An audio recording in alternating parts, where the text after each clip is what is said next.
The afternoon sun spills through the classroom windows, as if holding its breath. In that quiet moment, Kiyomi-kun turns, his gaze meeting Honda-kun's calm approach. A small game case appears between them, the game talked about yesterday. It's pretty fun, he guessed should try it. Kiyomi-kun sits quietly, offering a soft thank you as eyes around the room turn toward the scene. Whispers rise look at Nanju. She is with another guy again. In the midst of it, the girl steps forward. This is his classmate, Nanju Eri. Rumors follow her name like shadows. She has a loud appearance, and is mostly known for bad rumors about her. Some whisper, isn't he Mika's boyfriend? Others murmur, maybe she actually did it with every guy in class. Whispers spread across the room. Sharp and cold Kiyomi and Honda are a no-go. Eyes turn, words follow. If done with them, fans wouldn't stop following. Around him, Nanju stands with quiet defiance, while others turn away in judgment. He watches, expression calm, detached. As she walks back to her seat, he lowers his eyes, certain of one thing sure that there will never be anything to do with her. She's pretty beautiful, that's a fact. If she just had black hair, maybe. Thoughts swirl inside Kiyomi's mind, the confusion tightening his chest. But that's not it. There is no way Nanju-san and him can get along. In the first place, Nanju-san isn't the type of woman he would ever be drawn to. The school bell echoes outside, cutting through the class. As the crowd shifts by the locker room, a familiar voice breaks his thoughts. He stops, eyes meeting hers once again. Kiyomi walks down the quiet hallway, lost in thought. The game that Honda-kun lent was still on his seat. No one seems to be here. He steps inside. Everyone just left so fast. He opens the classroom door, strange sound of it echoing through the empty corridor. Kiyomi froze at the doorway. His gaze locked onto the scene before him. The shock hit hard, so sudden. His pace quickened, almost a run, desperate to leave behind what he had just seen. Heart pounding, he turned sharply, the sound of his footsteps echoing through the empty hall. What was that? Kiyomi froze as realization struck. They before panic took hold. His seat, that's his seat, an instinct screamed, he knew it. Steps faltered. He blurted an apology to the boy who turned sharply at his presence. The moment hung awkwardly before he turned away. She watched quietly, voice low, calling his name softly. A faint sigh escaping as she muttered, that was bad timing. Nanju sat calmly, her gaze steady, asking to continue where things had paused. Then, silence cut through as her attention shifted toward Kiyomi approaching. His steps were sharp, his tone firm as he asked her to move, pointing out the seat she had taken. She muttering a short apology. Kiyomi quietly pulled out wet tissues. He started wiping the table fast, each motion sharp and precise. Nanju stared, startled, asking if he was a cleaning addict. His pace didn't slow, his eyes steady as he said it was something normal.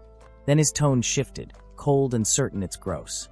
Nanju spoke lightly, teasing about how much Kiyomi cared for small things. Kiyomi simply replied that he found what was lost, mentioning the game that Blonde lent him.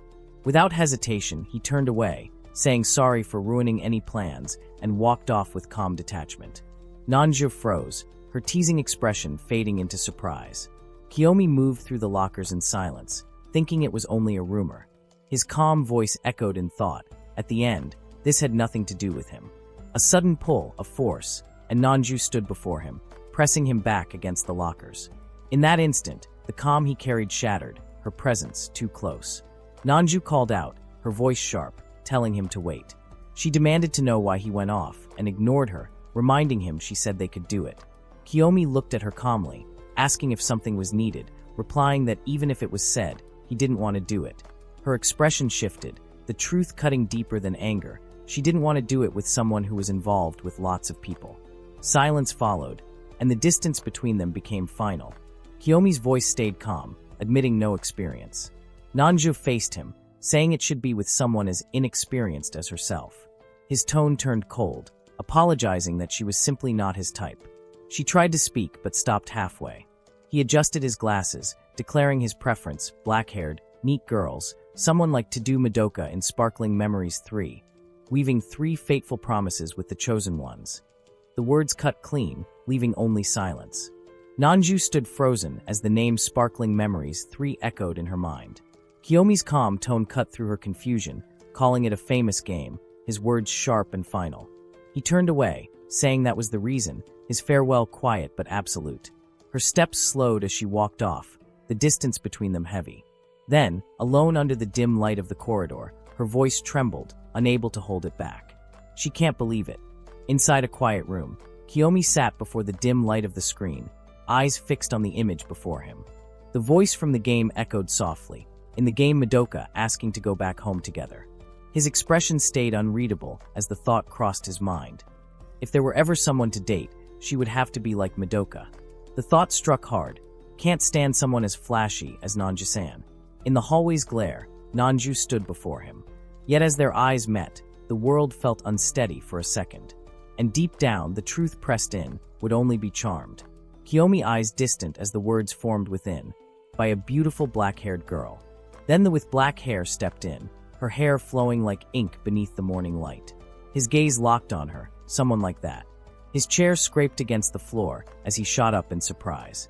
Kiyomi's eyes followed the quiet movement of dark hair brushing past his sight, the thought echoing, was there someone like her in that class?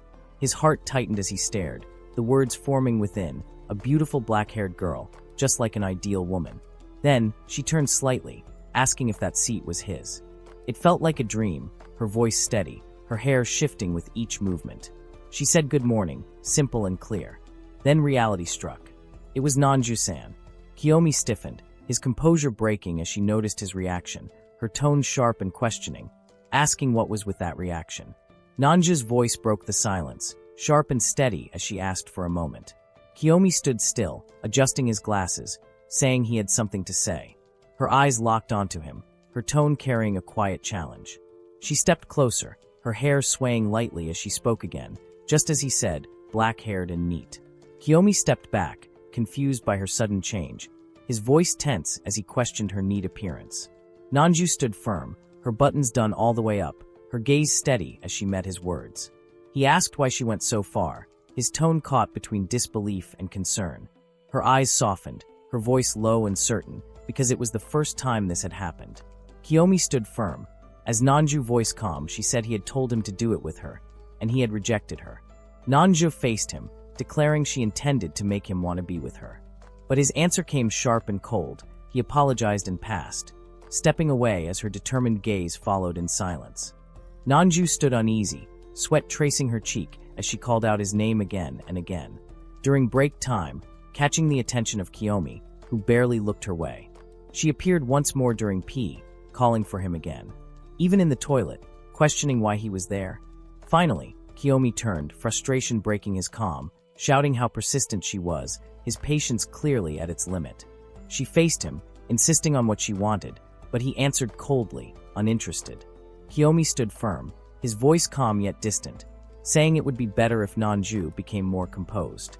His gaze lowered, his words sharp yet uncertain, calling his thoughts strange, but turning it back on her, saying the one who acted with many was stranger still. Her eyes widened, the words cutting deep as he asked if those around her ever truly liked her. Kiyomi's voice stayed, saying he already knew what kind of person stood before him, claiming the intent behind those actions was clear. The words struck sharply, questioning the purpose behind it all, asking if it was nothing more than a hollow attempt to fill a craving. Silence followed. Nanju lowered her gaze, fingers tightening against her sleeve. No words left her lips. He thought maybe he said a little too much, but still, it had to be said. Kiyomi saying it would be better to have a healthy relationship, his calm words cutting through the silence. Nanju lowered her head, her voice breaking as she whispered she knew, tears tracing down her face. Between them, only quiet remained, sharp, heavy, and final. Two boys walked through the corridor, one saying he saw them yesterday. Their steps halted when Nanju appeared ahead. One of them muttered her name, saying the black hair looked fresh. Kiyomi watched silently, thinking since that morning, since seeing her with that black hair. Thoughts crossed. Yesterday they were interrupted, so what if it happened now? Another come too. Kiyomi walked away. If she didn't have that personality. The words struck deep, but reason answered back. She can't change that easily. In the still corridor, one word cut through everything. His gaze hardened, sharp behind the glass. The boy faced her, his tone sharp with tension, asking if anger still lingered from yesterday. She answered quietly, saying it wasn't that. His voice grew colder, demanding what was wrong, but her eyes stayed firm as she said she didn't want to do that kind of stuff again. His control snapped, the words worthless woman, leaving his mouth like a final cut, the silence between them turning heavier than his anger. Boy's words struck sharp, accusing her of wasting time, his tone colder with each sentence. He stepped closer, frustration rising, blaming her for messing up his plans and demanding what should be done now. Nanju stood frozen, her lips pressed tight, unable to answer. A single thought crossed her mind, perhaps a laugh could deceive him. Nanju stood frozen, haunted by the thought, if nothing changed, everything would return to that time. The boy turned toward her, asking if tears would fall. She stayed silent, but he shook his head with a faint, sharp smile, saying she couldn't, she wasn't like that. Nanju stood at the stairs as a voice called her name sharply. Kiyomi's gaze shifted when another student approached, asking if she was still there. The boy spoke about what happened yesterday, his tone uneasy, mentioning the teacher who had called her earlier. The last words fell cold. He was looking for her. The boy responded quietly, eyes narrowing, saying Arai-sensei was a crazy one. They began to move, leaving them alone. He admitted it was a lie, knowing the truth had already been seen through. Nanju stood still, her tone low as an apology slipped out. Kiyomi asked about the worry from before. Words spilled, unnecessary things were said, and now everything had turned into this. Her voice faltered as memories surfaced. No friends, a reversed personality buried in middle school. When high school began, the appearance changed, and then a senpai confessed. The weight of the past pressed between them, quiet but sharp. That day brought a demand she couldn't refuse, and silence became the price of staying. Words turned into obedience, and the fear of being cast aside grew stronger. She followed every order without question, convincing herself it was the only way to belong. The girls around her turned cold, their smiles distant, yet every boy appeared pleased. Each step after that carried a quiet dread, the thought that saying no would mean disappearing completely. Deep down, she knew it was strange, but the fear of being ignored was stronger than reason. Tears filled her eyes as confusion broke through her voice, uncertain of what to do. She stood frozen on the stairs, whispering the wish for a normal kind of love. The quiet boy below met her gaze, his words steady, saying that such love was possible, that it could be real. His calm assurance lingered, followed by a faint, unexpected remark calling her cute. A brief silence fell before another voice joined, teasing that Kiyomi had always liked black-haired girls. His quiet answer confirmed it, simple yet clear. Her expression softened as she admitted that even before, he was still cute. Yet his calm tone cut through, saying one way or another, she was still not his type. Anger flared as she shouted back, demanding how such words could be said. Her steps echoed down the stairwell, frustration filling the air, accusing that he must have something strange to do. He only watched quietly, eyes steady behind the glasses, asking her to take responsibility. Silence followed, until he spoke again, cool and composed. Noting that she must have played a lot of dating sims, she could say that she must have a lot of experience in romance. Her voice shook as she demanded him to take responsibility. Determined eyes met silence before she spoke again, asking to be taught how to achieve a normal love. Calling his name, Kiyomi. Before the words left her lips with force and clarity, be her boyfriend. His thoughts echoed, she was far from the ideal woman. Yet something within refused to let go. Realization struck like a jolt, breath caught, confusion filling the space. She looked at him in surprise, unable to read his intent. His mind raced, unable to admit that the hand had reached out, drawn by the soft fall of her hair. Standing before her, he lowered his head. Without noticing, he replied. Her gaze held firm, calm yet unreadable, as his voice trembled with quiet resolve. Please take care of me.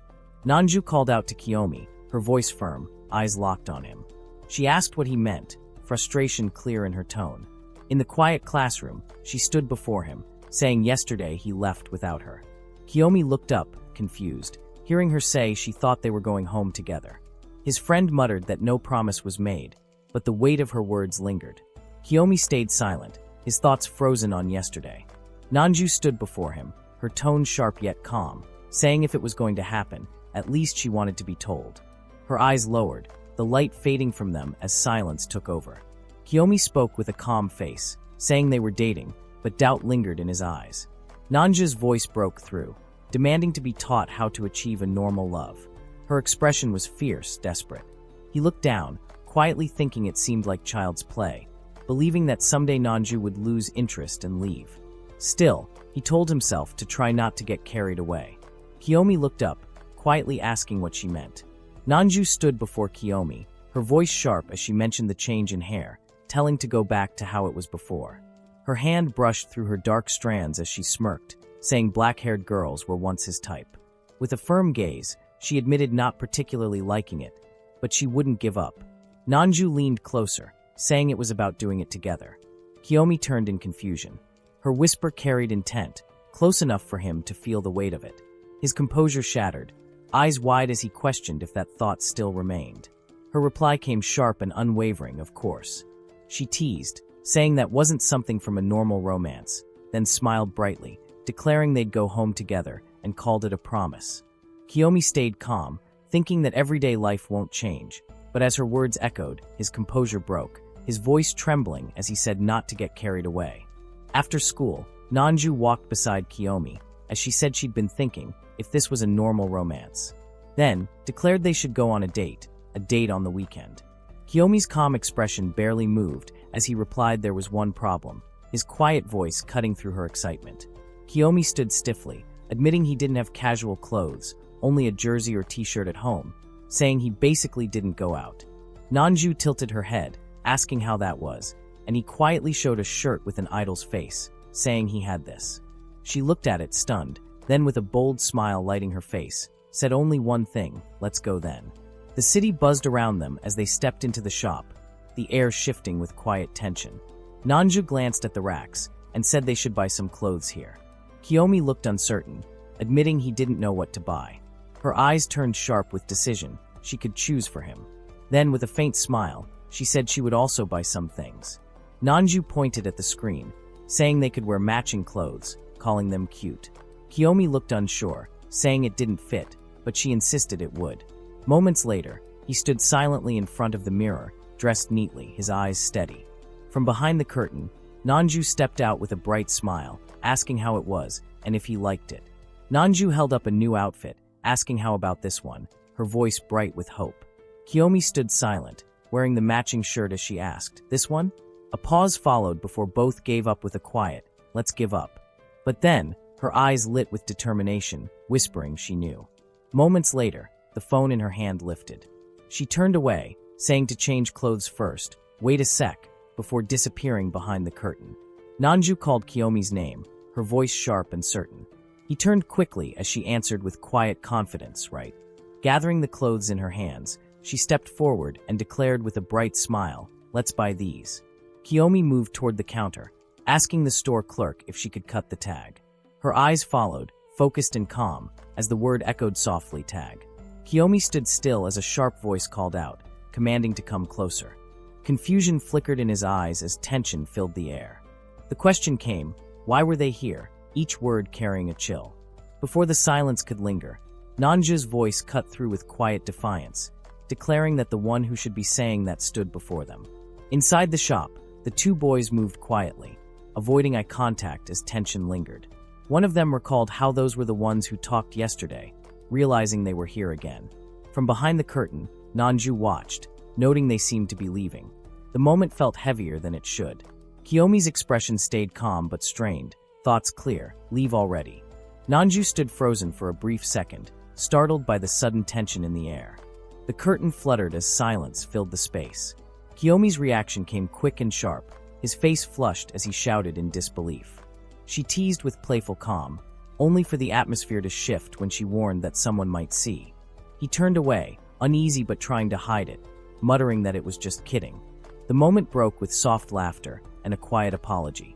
Kiyomi tried to steady his thoughts, reminding himself it didn't matter if Nanju showed herself to someone else. The memory lingered, but his focus shifted as they stepped into a salon.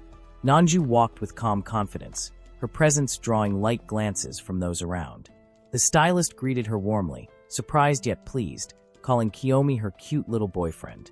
The room filled with quiet laughter and teasing whispers, plain, yet cute. Nanju's tone stayed casual, as she explained this was the salon always visited, only dropping by since no one else was scheduled. Kiyomi, still unsure, admitted usually cutting hair alone, earning a surprised look. The stylist, full of energy, flexed an arm with confidence, promising to handle everything and make the new look shine. Kiyomi hesitated, murmuring that change seemed impossible, hair ruined from the roots, but the stylist's smile stayed steady, saying it wasn't about that. The scissors moved fast, each cut steady and sharp. The stylist said most unconfident kids say that kind of thing, but with trust, anyone would shine. His voice firm, telling to believe in the words of a professional. When the last snip ended, the mirror showed a new face. Kiyomi looked so handsome. Nanju's eyes widened, calling Issei a genius. Kiyomi adjusted his glasses slightly, unsure if vision would hold without them, yet managed somehow. Nanju smiled, her voice bright, suggesting a commemorative photo, promising contact lenses later. Though not good with photos, Kiyomi hesitated, only for Nanju to insist, her tone playful as she called Issei to join. The camera clicked, capturing 3 figures standing close, a mix of awkwardness and warmth frozen in light. Nanju's face lit up with excitement, calling the photo perfect and declaring it should be their wallpaper. She quickly sent it, her smile warm and full of energy. Kiyomi thanked her quietly, his eyes softened, reflecting a quiet surprise as he studied the image, unsure how to feel. Staring at the screen where their picture glowed, he hadn't thought the change would be that much. Then, from the side, a calm voice interrupted. Kiyomi looked down, remembering the words once spoken, that it wouldn't change that much. Yet the truth struck hard. Giving up without even trying had been the real mistake. Issei's steady tone cut through the silence, saying it could change. The weight of those words moved him. If all this work were put in, something would be different. Stepping forward with calm resolve, Kiyomi realized what had been hidden all along and spoke softly, thanking Nanju. She froze for a moment. Nanju's cheeks flushed softly. The barber glanced up, calm and observant, replying with a simple nod. Thoughts swirled in his mind. Nothing had been done, yet something had shifted. Nanju left them, saying he was heading to the toilet. His gaze turned distant as he recalled Nanju, the girl who once dyed her hair blonde without hesitation, stepping into high school determined to change her image. Her courage lingered in his thoughts, a reminder of how some transformations begin long before anyone notices. Nanju spoke softly, saying it was surprising when told to dye her hair black.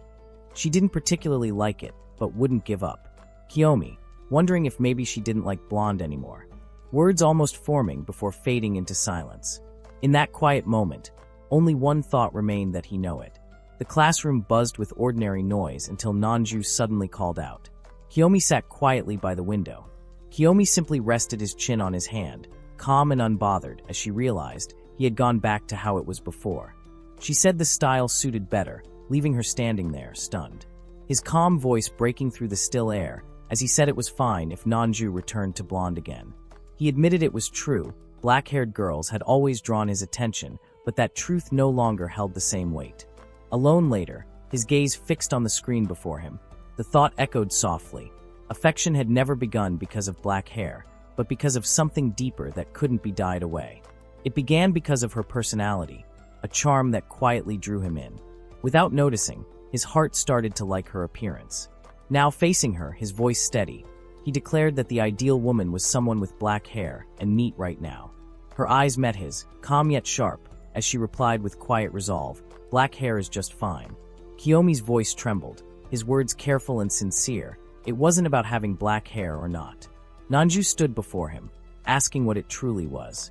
He explained softly that matching his tastes wasn't needed, his heart revealing more than his composure ever had.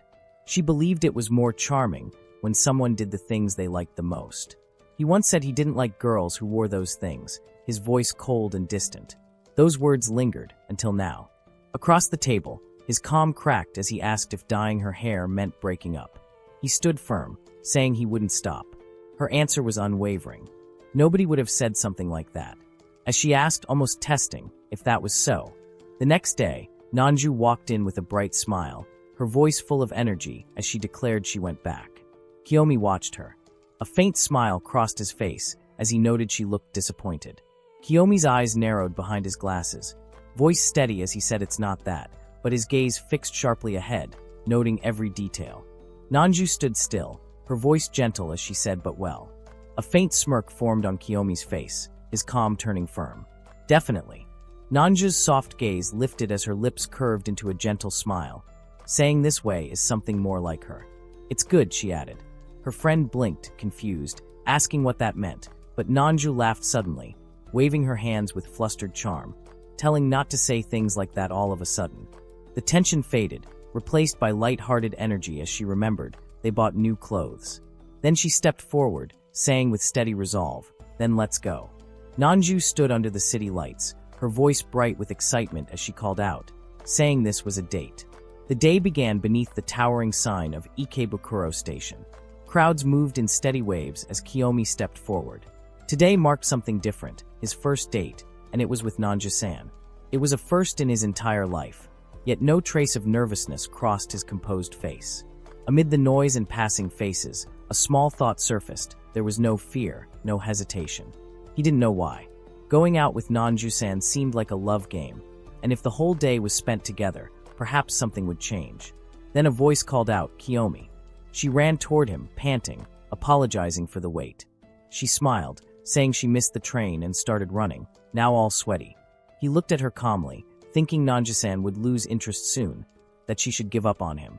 Nanju brushed her hair aside, saying she started running and now was all sweaty. Kiyomi froze, caught off guard, his calm composure cracking for a brief moment. Then a slow, knowing smile curved her lips, quiet, confident, and full of playful. Nanju leaned forward with a teasing smile, asking if he wanted a look, even saying he could touch them, calling it an apology. Kiyomi stayed still, his voice calm as he said it was fine, refusing softly. He sighed, thinking Nanju used to go out with lots of extroverted guys. She wasn't ready for this kind of reaction, but surely she would lose interest.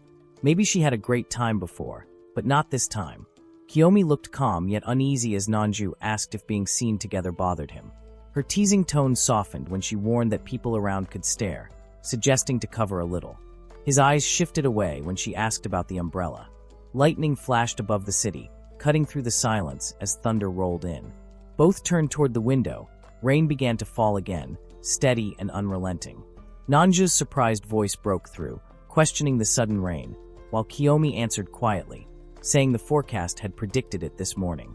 Rain fell softly as Nanju looked surprised, saying the weather forecast predicted it this morning. She shouted that she didn't bring one. A quiet thought crossed her face. It was messing up the first date. Kiyomi glanced at her, saying she tied her hair differently today. She explained that she was going to go with the usual, but her mom stopped her.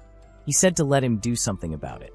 She apologized, saying it looked like trouble to change appearance. He looked at her and asked why the apology.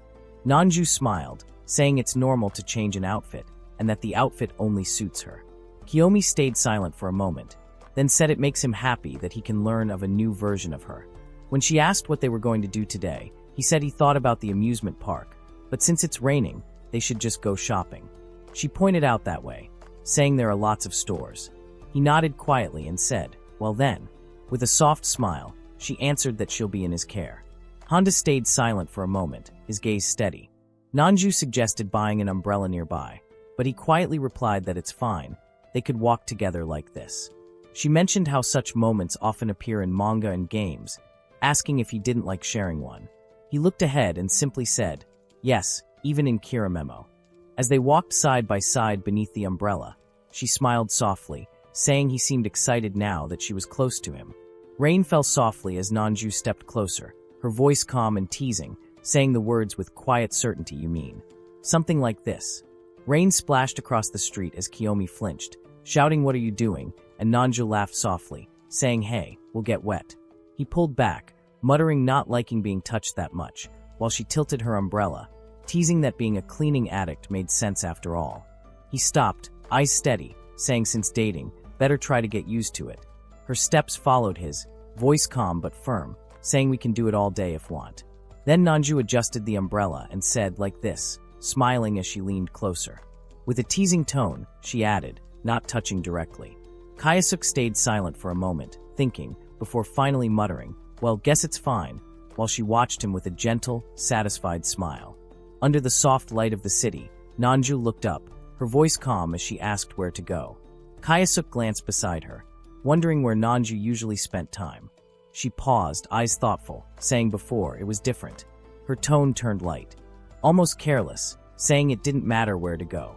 Kayasuk spoke next, quietly, saying it used to be karaoke, or maybe a net cafe. The streets buzzed around them, neon lights flickering on wet pavement. Nanju looked surprised, asking if manga was something he read. He replied with a hint of ease, suggesting they could go to a private room, as the city stretched endlessly ahead. If this was a game, there would be a choice from various date locations, but without choosing a specific one. A faint sound filled the air as thought lingered, until the sign of Anamito appeared through the rain. They walked through the shelves until the display caught attention. The cover stood out brightly. This was the one liked the most. It was the most popular one, filled with color and charm. Eyes gleamed with excitement, a smile forming as words spilled with joy. It's so cute, love for the one in the middle clear and sincere. Since she is the main heroine, she is given a lot of attention. Personally wanting Madoka to be treated equally, or rather, wanting all the characters to be treated without favoritism. The response came softly, sure talk a lot about this, didn't expect that. A quiet pause followed. Sorry, suppose this wasn't the right choice. Then the question came again, calm and curious. Nanji-san, do play games. Not that much. So do find all of this boring. That's not it.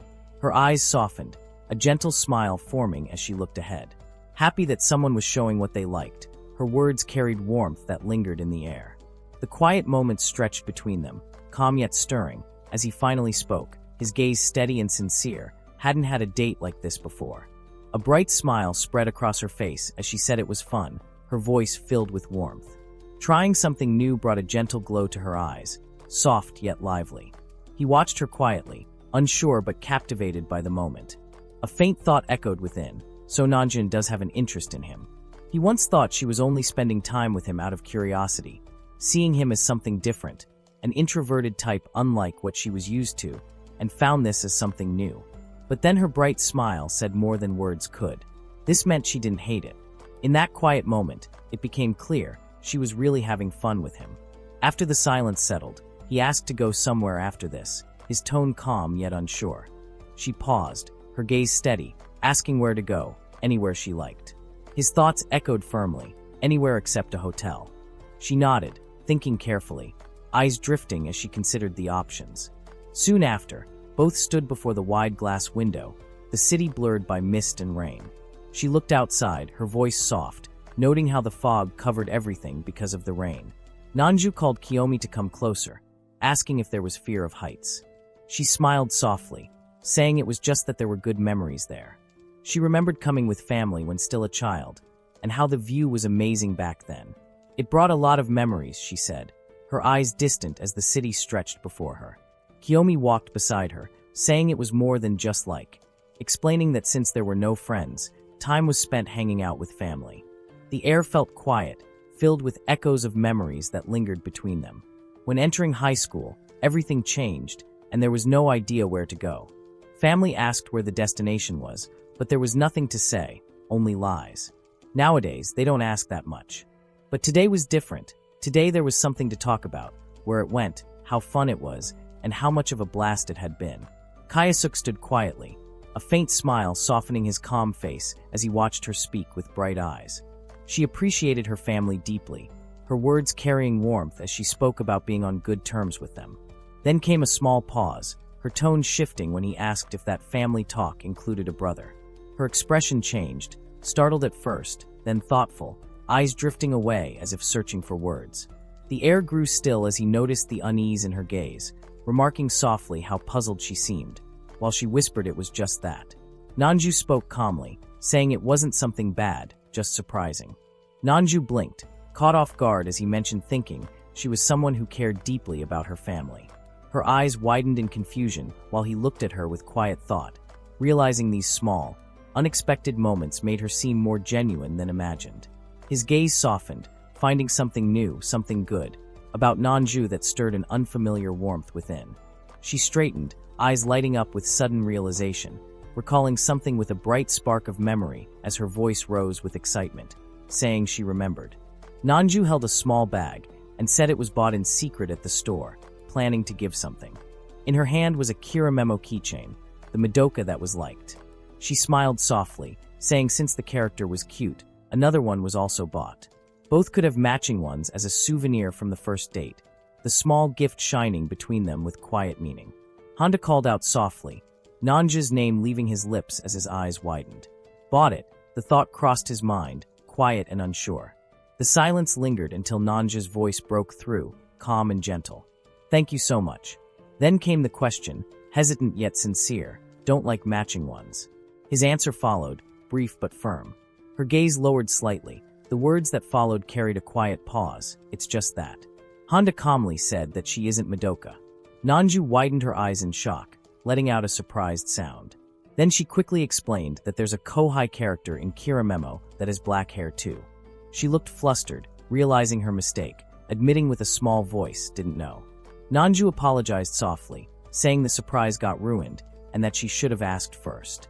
Honda admitted that was true, but hesitated, explaining it wasn't the favorite character. Nanju replied that since it was already bought, they could go with it. Honda then lifted his gaze, a faint blush rising as he said Nanjin picked it out. Honda looked straight ahead, voice steady as he spoke about the things liked the most, and how those thoughts had been considered. Nanja's eyes lowered slightly, her lips curved in a faint smile as the words reached her heart. That made her happy, her expression softened, a quiet warmth shining through her gentle smile. The quiet moment broke with sudden words that ruined the air between them. Nanju answered softly, saying to put them on the bags, and he replied with a simple okay.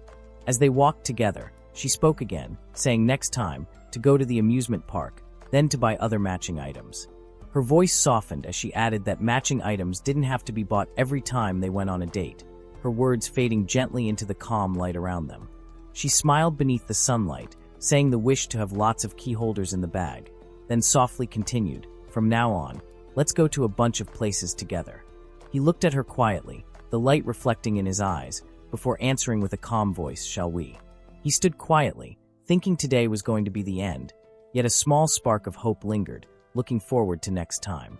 Her gaze softened, filled with quiet emotion, whispering the wish to know more about Nanju-san.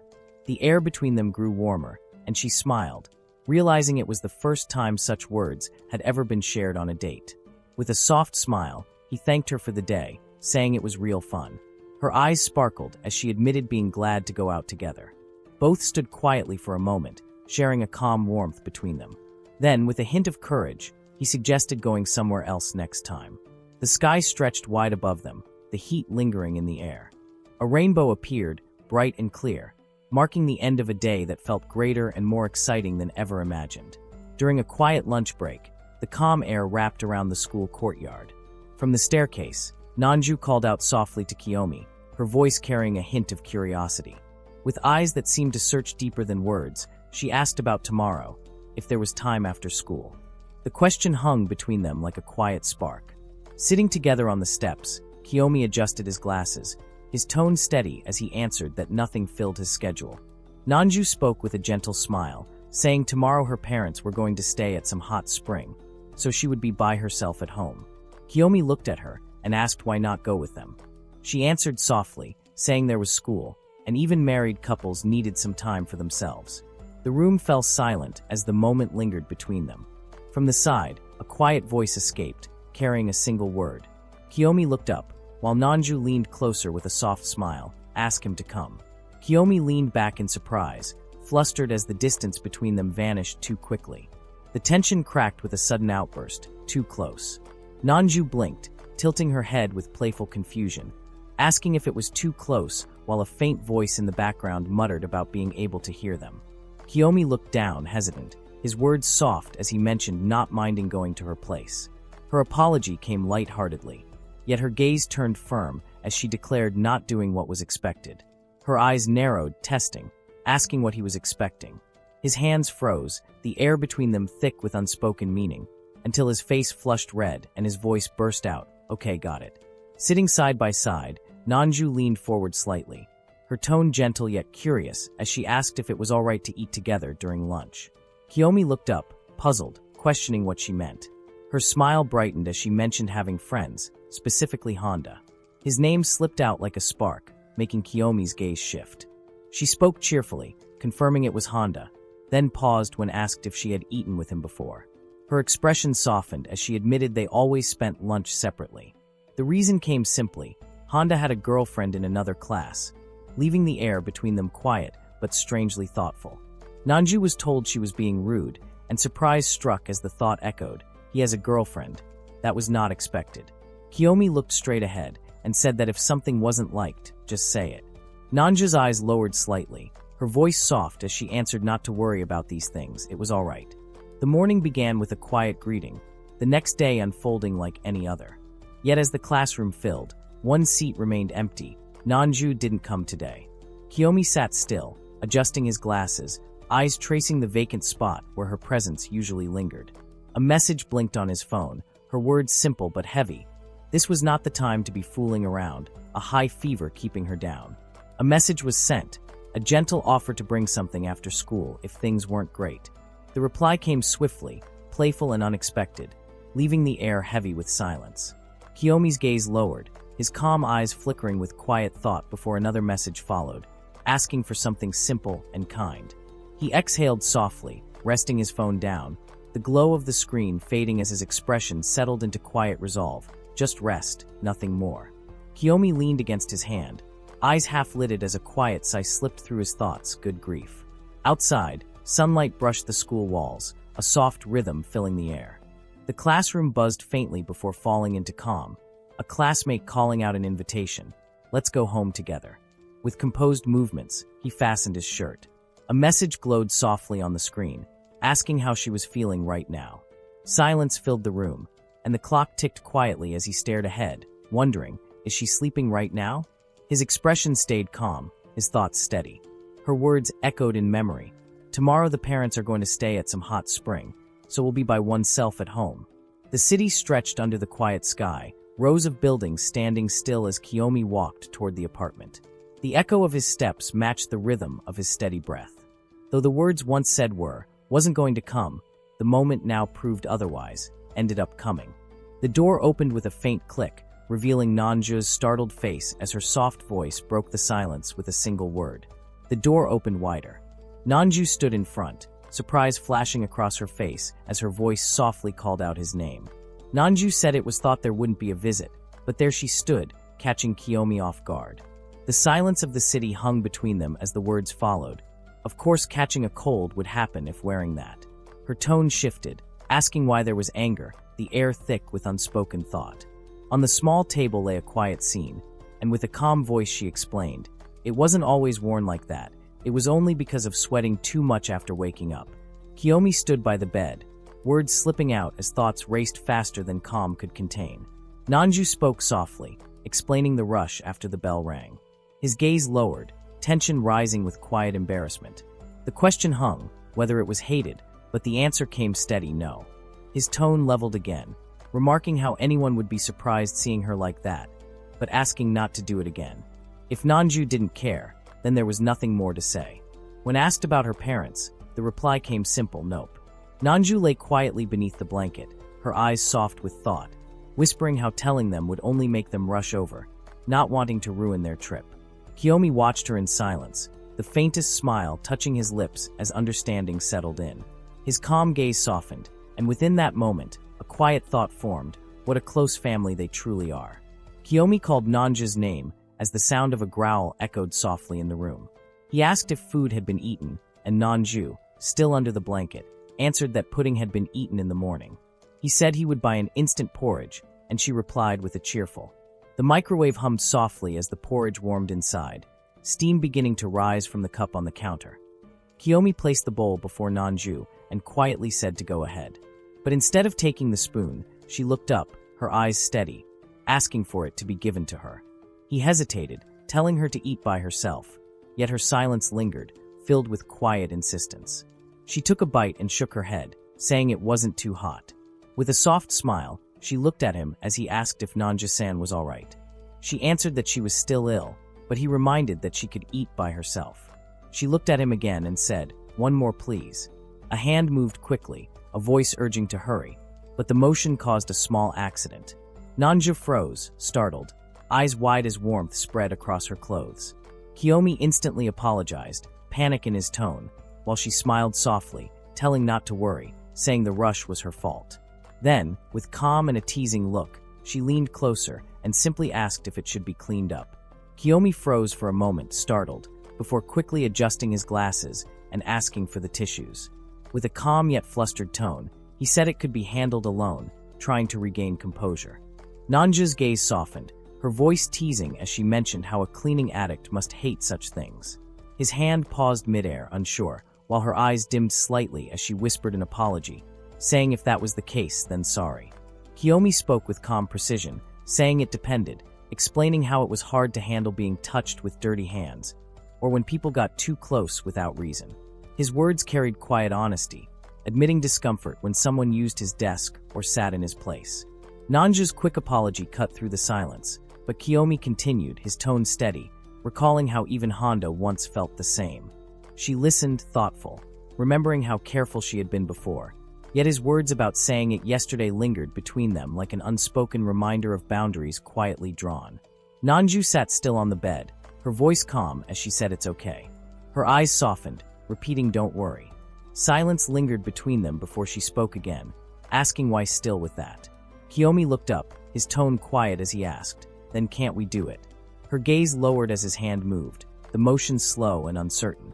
Kiyomi stood still beside the bed, watching as Nanju drifted into quiet sleep, her breathing soft and calm. His hand trembled slightly before tightening around the sheet, eyes locked in deep thought. A faint sigh escaped him, his gaze steady yet distant. Slowly, he loosened his grip, fingers brushing against the fabric as if searching for strength in the stillness. Being a cleaning addict surely is something that she hates. It all started because of an insignificant comment during elementary school. The girl next to the seat didn't want to hold hands. She shouted no, saying it's gross and asking why she had to hold hands. At that moment, it was noticed that some people hate the feeling of being touched. Before it was noticed, the touch of others started to feel unpleasant. Something that once seemed normal became gross. From that moment on, an awareness grew, a quiet distance that had to be kept from everyone. Now thinking back, that girl and this feeling are exactly the same. Though Nanju began to go out with him, trying to reach something like a normal love, doubt lingered. Perhaps it was troubling her too much. Yet, even so, each small step felt like progress. Sitting quietly, hoping for change, there was only one thought left, getting over this, even if it is little by little. To be honest, being a man after all, there was interest in women, of course, otherwise Kayanimo wouldn't exist. The thought lingered quietly, a desire to touch her growing stronger with every glance. Sitting beside Nanju, unsure how long the relationship would last, the realization settled deep. If it continued like this, the relationship would not progress any further. Determination rose with a silent breath. Change had to happen. Kiyomi stood still, unsure how long it had been since touching anyone. The faint warmth pressed against his hand, soft to the touch, fragile yet real. His calm gaze lowered, reflecting quiet determination. The path ahead stretched far, yet this moment, small and trembling, became a great step forward. The quiet moment hung between them as the thought surfaced, when will it be? A soft sound escaped Nanja's lips, then came a sudden pull, as both were drawn together, the world around them fading into stillness. A faint sound broke the stillness as Nanju stirred awake, her soft voice filling the quiet air. The sudden movement made the room tense, and a flustered response escaped, trying to mask the moment. Her half-open eyes searched for an answer, questioning softly, yet calm curiosity lingered. Determination rose, to leave before she was fully awake. With quiet care, movement followed, steady and cautious, until her gentle voice ended the moment with a single word of ease, good. Kiyomi gripped the table, trembling as heat rushed to his face, thoughts spinning out of control. The meaning behind it all struck deeper than expected, carrying weight in many other meanings. His pulse quickened, mind overwhelmed, realizing this was way too soon. The night stretched quietly above the city, and a soft voice broke the silence, whispering an apology to Kiyomi. Nanju stood near the door, her voice calm as she reminded that he couldn't go home earlier because she had been sleeping. She asked softly if he would make it in time, her eyes steady yet faintly worried. Kiyomi adjusted his glasses, assuring he could catch the last train. Nanju crossed her arms, saying he could blame her if anything happened. Her tone softened as she mentioned going to school tomorrow, asking if he would be all right alone. He nodded lightly, mentioning the fever was gone. Kiyomi watched her go, his lips curling into a small, weary smile, whispering a quiet word, great. With a gentle smile, she said, see you, stepping away under the dim hallway light. Under the quiet glow of night, Kiyomi stood still, his voice steady as he gave thanks for the day. Nanju's eyes softened, her words trembling as she spoke about being lost without her parents, her tone fragile yet sincere. She looked down, hesitating before lifting her gaze again, saying how glad she was for the visit. A faint blush touched her cheeks as she struggled to find words, her voice fading into a gentle farewell. With a shy smile, she whispered "see you," her expression warm beneath the soft light. The air between them lingered with unspoken meaning, as the thought of tomorrow quietly settled in. Kiyomi smiled gently, his calm eyes meeting Nanju's as a quiet agreement passed between them. She returned the look with a soft grin, her words promising to see tomorrow as the night air brushed between them. The next morning, sunlight framed her figure outside the school gates, her expression bright and full of energy. With a lively laugh, she declared having slept a lot and that now everything was good. Nanju walked through the hallway, her thoughts quietly circling around Kiyomi. She wondered if he had already arrived, remembering the need to thank him for helping the day before. A small smile formed as the thought settled. Kiyomi really was someone kind. Though their relationship began in a rushed, uncertain way, she now felt glad to call him her boyfriend. Her eyes softened, a mix of warmth and doubt flickering within as she wondered if he felt the same. Just then, Kiyomi appeared ahead. Nanju called out, voice bright and full of energy, calling Kiyomi-kun's name across the hallway. A smile lit her face as she greeted with a soft morning.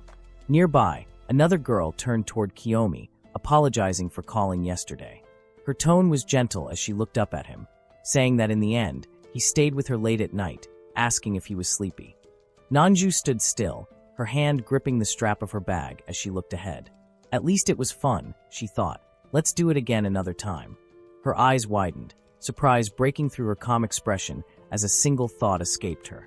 Kiyomi was nursing after catching a cold, and Nanju thought about how really nice he was. The next day, after being taken care of, she hoped he thought the same. They started going out of nowhere, but now she was glad he was the boyfriend. As she walked down the hall, she spotted him and called out softly, Kiyomi-kun. Kiyomi apologized softly for calling yesterday. His calm voice matched with the steady gaze behind his glasses.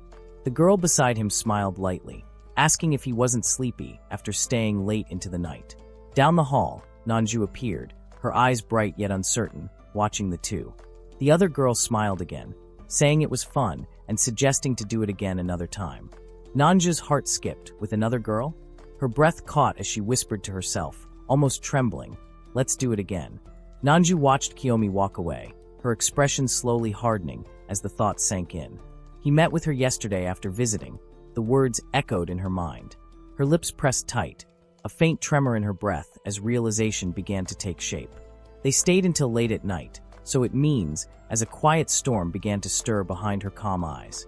Her thoughts raced, stammering in confusion, believing there was no way a clean and docile girl like her would be mocked. Kiyomi spoke with calm certainty, saying he didn't want to do it with someone who was involved with lots of people, but with someone as inexperienced as him. Then realization struck. He did say he would do it if it was a virgin. The words echoed in her mind as her gaze shifted toward the black-haired and neat girl, the one who perfectly fit Kiyomi's type. Doubt crept in, heavy and sharp, as the question formed, did he dump me? But before the thought could settle, a voice called softly, Nanju-san. Nanju froze in surprise as Kiyomi's calm voice broke the silence, asking if going to class. Her heart pounded, can't bring myself to look at his face. She forced a trembling smile. Kiyomi's tone stayed gentle, asking if still feeling ill, reminding not to overwork. She nodded quickly, replying you're right, deciding to go to the infirmary, then turned away, voice faint but hurried, please tell the teacher for her. Kiyomi stood in silence, his calm eyes fixed ahead. The thought echoed within, this is just like any other time. Nanju walked away, the memory of being cheated on and dumped countless times weighing on her. But then, his voice called out, Nanju-san. She stopped, startled, as he stepped closer, telling her to wait. His words carried concern, asking if everything was really okay. Just one day had passed, yet the thought lingered. Worried about her. Nanju's gaze softened as she looked at Kiyomi, her voice calm yet uncertain, asking if yesterday he went anywhere. He stood still, quiet for a moment, eyes steady behind his glasses. Her words lingered after visiting her. The air between them felt heavy, filled with questions left unsaid. Then came his answer, simple and firm, saying he went straight back to his home. Nanju's eyes narrowed as doubt clouded her thoughts. certain the words she heard were a lie.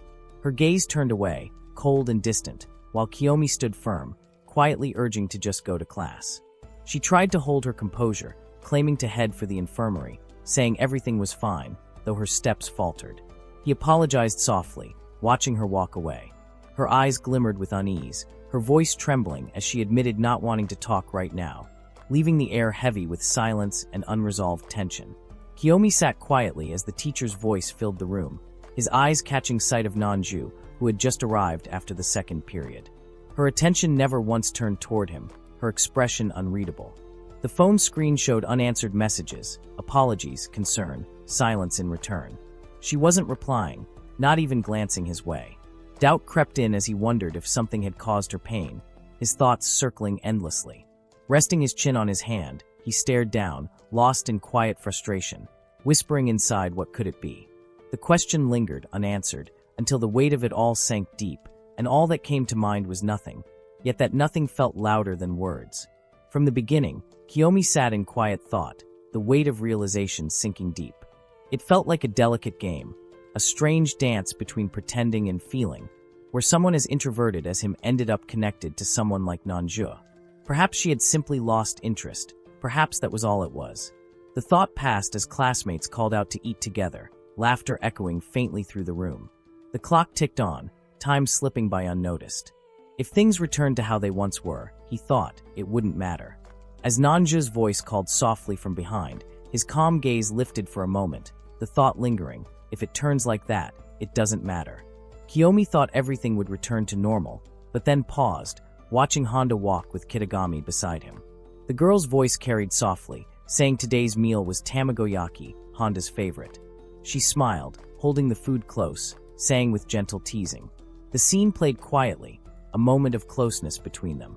Kiyomi's gaze lingered, the name left his lips, Honda-kun, Kitagami-san, as the silence filled the space between them. Kiyomi offered to return to class if it felt like an interruption, but Honda stopped him, saying not to worry, and that his presence was requested. Mayu spoke up sharply, saying the moment was being interrupted. Mayu leaned in, saying that since they were in different classes, time together was rare, pulling him close and holding tight, wishing to be alone and flirt a lot.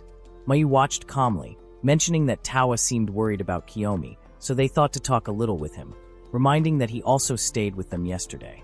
The game screen flashed with bright colors as the characters celebrated a victory, thanking the player for rare items earned through the quest. Kiyomi watched quietly, hearing the cheerful voices about doing the next multiplayer quest together. His thoughts drifted to Nanju, realizing she didn't play many games and wasn't an otaku. The rooftop breeze brushed past as he stood still, thinking how she wasn't even talking to him at the moment. Kitagami spoke calmly, asking about the visit from yesterday, her gaze steady and curious. Honda looked uncertain, his expression softening as he admitted not knowing what happened. Kitagami's words lingered in the air, hinting that something had changed since then. Across from them, Kiyomi sat in silence, his glasses catching the faint light as thoughts gathered quietly behind them. In that still moment, he reflected on the distance between them all, how someone like him, an introvert by nature, seemed to exist in a different world entirely. Kitagami called out Kiyomi's name, her tone uncertain. Kiyomi answered with a calm voice, saying it's okay. The thought lingered, if Nanju acts like this, then it's fine. Somewhere between them, the words echoed, he don't mind if them break up. Kitagami's gaze shifted downward, noticing the small charm hanging from Kiyomi's bag. That thing, Nanju gave it, right? The quiet moment carried everything left unsaid, wrapped in the stillness between them. Kitagami said she had one of Madoka and was a big fan of Ruritan. She leaned closer and said, let's switch. Kiyomi tried to speak, but stopped midway.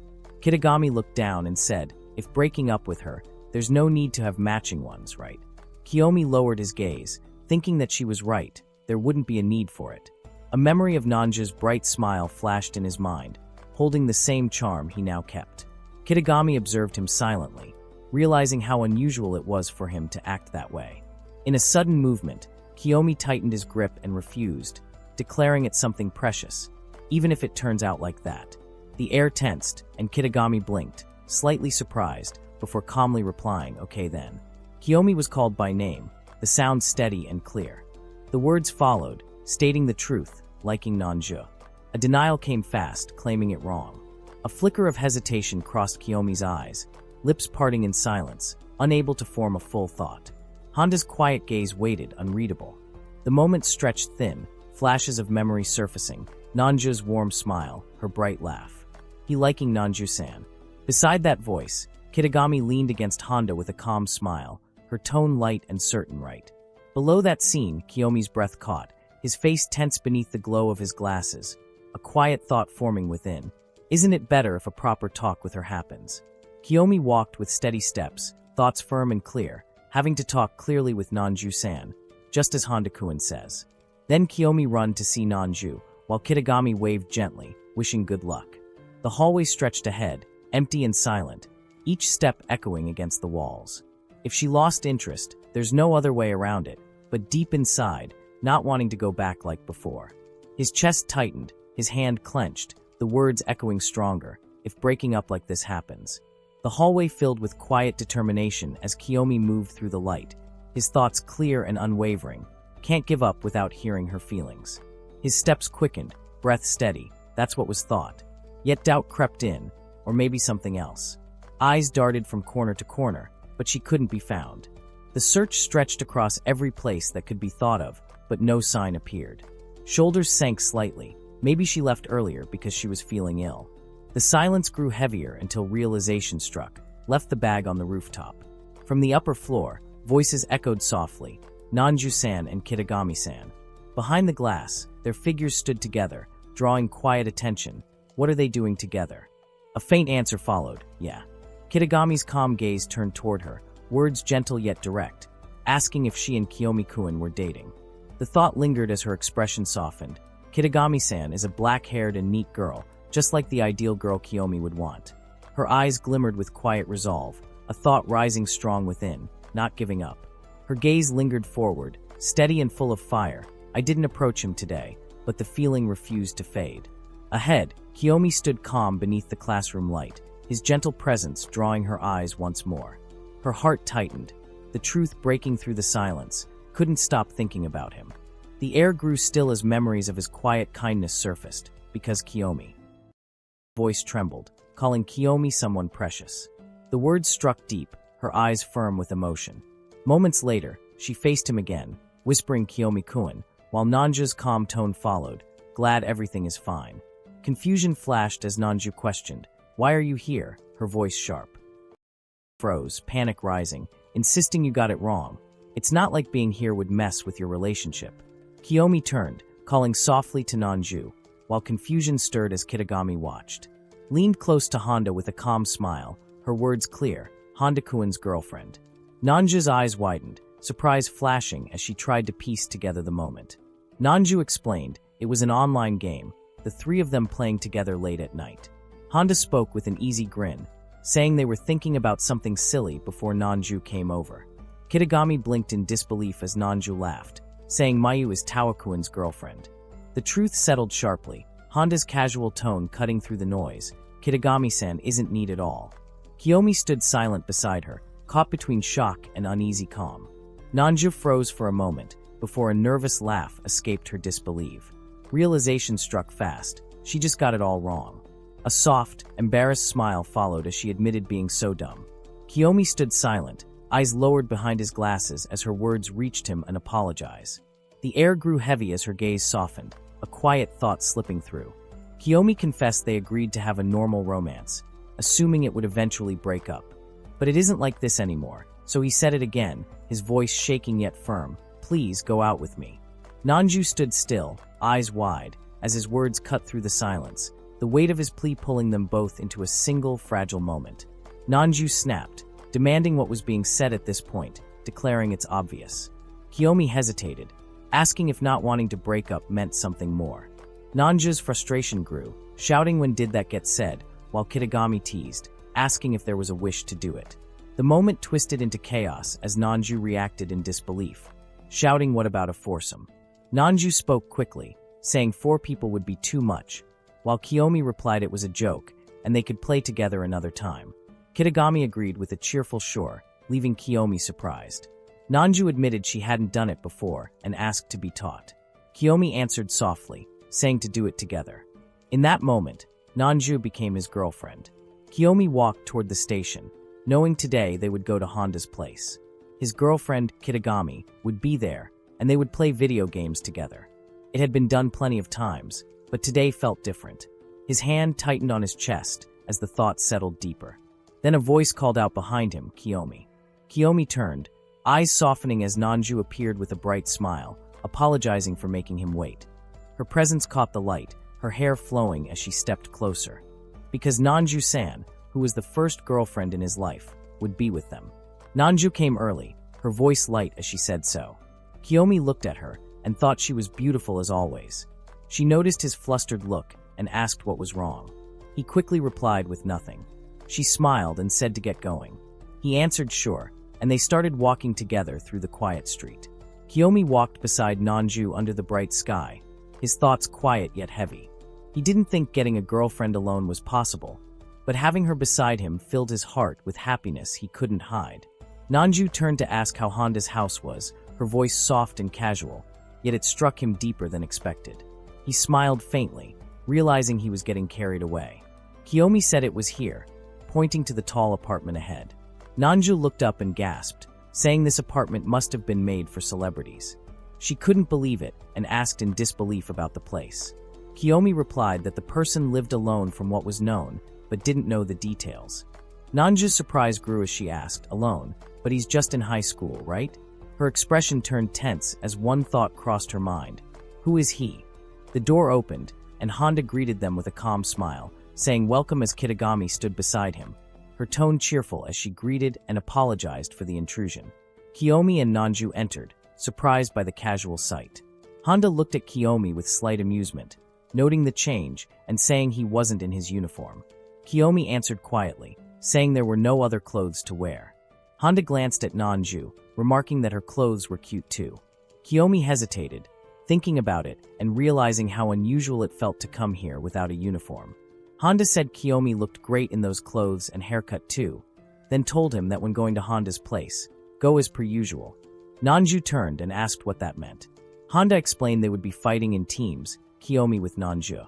He said the last one alive wins and called to start. Kiyomi warned that Nanju was just a beginner.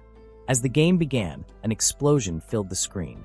Yuzuki looked over and said Nanju was surprisingly stacked. Nanju blinked and replied softly, asking, "Am I?" Nanju raised her arms high, eyes shining as she shouted in surprise, asking if she had really won. Kiyomi turned quickly, startled, while the screen flashed a bold victory. She laughed, saying she did it, her joy overflowing as she moved in for a high five. Kiyomi hesitated, uncertain, while she apologized softly for interrupting. Nanju smiled faintly, teasing about how she was always a clean freak, but her voice softened when Mayu looked down in silence. Then, with a calm tone, Mayu asked if she could call her by her given name. While Mayu smiled and said she could be called Mayu, Nanju nodded gently, saying she could call her Eri. Mayu spoke without hesitation, her eyes sharp and direct, asking if the two had ever done it before. Both froze, startled, answering with confused surprise. She continued calmly, saying that by looking at them, it was clear they hadn't, and that there was no need to worry because once it happened, they would understand. Nanju's face burned as she shouted not to say things like that so easily. The girl only smiled, noting how Kiyomi was always serious about everything. Then, with a steady tone, she added that they hadn't even kissed yet and told them to get rid of that innocence soon. Kiyomi agreed quietly, saying it was right. The thought lingered, dating Nanju, yet unable to even touch her. It was true, there was no need to worry about those words anymore, but the feeling refused to fade. The thought stayed, heavy and constant, unable to leave the mind after so long. Standing still, lost between guilt and confusion, only one question remained: what should be done? Kitagami suddenly spoke with confidence, claiming to know the answer.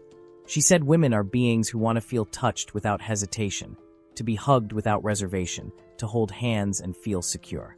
Her words carried both innocence and certainty, drawing puzzled looks from the others. She mentioned Tawakuin being gentle and kind, a comment that left the room in silence. Nanju blinked, unsure what to say. She was asked if she thought the same, her face lighting up in surprise before softening with hesitation. Sitting beside Kiyomi, her words came out quiet and unsure, saying that if Kiyomi-kun touched her, she would be pretty happy. The room filled with uneasy tension as the suggestion hung between them. One voice insisted it would be better if it happened soon, while another added that they could do it together. Shock spread quickly as a protest rose, saying it wasn't good. A nervous refusal followed, the words spilling out in panic. Another voice spoke calmly, saying there was no wish to touch directly, only a desire to interact. Someone else corrected the misunderstanding, trying to set things right. As silence settled again, eyes turned toward Nanju, her lips parting slightly as a trembling voice asked for her to say something. Nanju stood as Kiyomi entered, carrying a small box of sweets. She thanked him softly, while he explained that Mayu loved these ones. A brief silence followed, heavy with unspoken thoughts, as he admitted feeling ashamed talking about this. The group sat together, and someone asked what food Nanju liked. She answered that she guessed she liked pudding and hated onions. Honda mentioned she only looked like a calm girl on the outside, excluding when she said let's do it all the time. A quiet moment passed before Mayu asked if Kiyomi heard, and with steady calm, he replied that he did. Kiyomi spoke softly, saying that surprisingly, Nanju seemed like a little girl and that it was cute. Nanju froze, her face turning red as she shouted in shock. Honda asked why things like that were always blurted out. Kiyomi turned slightly, asking what things, his voice calm against the stir of reactions around him. Kitagami watched from behind, commenting that the two were so close. Nanju smiled, asking when the two had started dating. Mayu recalled that it began in middle school, where the same games and shared chemistry drew them close. Nanju turned in surprise as she was asked if she had always been that way. Her cheerful look faded into quiet reflection as she admitted that during middle school, she had been rather plain, her tone soft, carrying a hint of regret beneath the memory. Nanju spoke softly, recalling a time with no friends, spending days playing old video games with her father after coming home. She admitted not being good at talking with others, a faint smile crossing her face. Kitagami listened kindly, saying that it explained how skilled she must have been before, unable to imagine her that way now. Nanju's eyes brightened with relief as she thanked her, happy to hear it.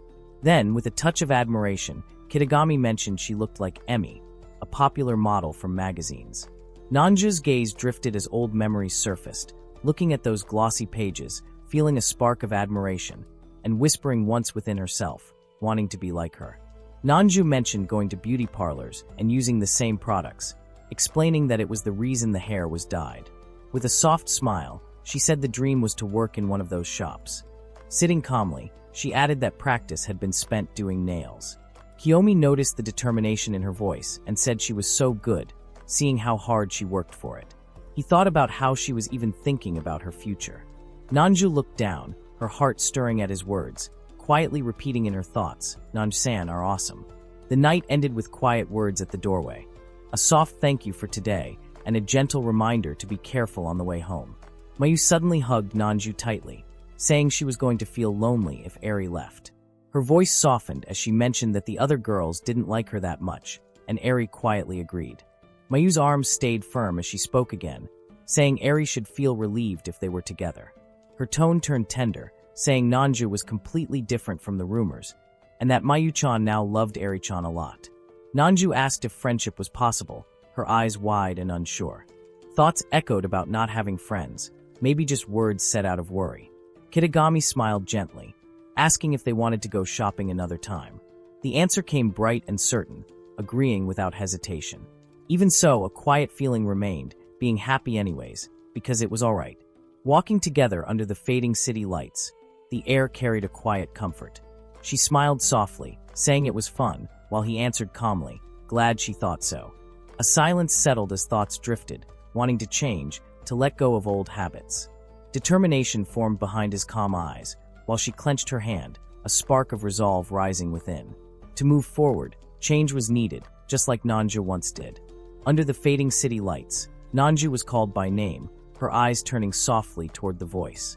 A quiet pause lingered as he hesitated, his expression uncertain yet determined. Then, breaking the silence, the words came, asking to hold hands. Her eyes widened in surprise as silence filled the air between them. A soft pause followed, then a gentle smile formed on her lips. With quiet warmth, she stepped closer and agreed. Slowly, their hands reached out, fingers brushing before finally holding tight. In that fleeting moment, determination lit his eyes, wanting to change to be normal just like her. Their hands touched, warm and soft, a quiet moment shared between them. A small laugh escaped her lips, light and teasing, as he looked flustered and unsure. His face turned red, words stumbling out in confusion. Yet despite the awkwardness, she stayed close, her hand still resting against his. His heart raced, uncertain but honest, realizing that even in that clumsy moment, he didn't hate it at all. Under the quiet night sky, her words flowed softly, repeating what Miyu-chan once said, that when the person loved is touching, it isn't something to hate. Instead, it brings a feeling of warmth and happiness. Their hands stayed together under the city lights, the air calm and warm between them.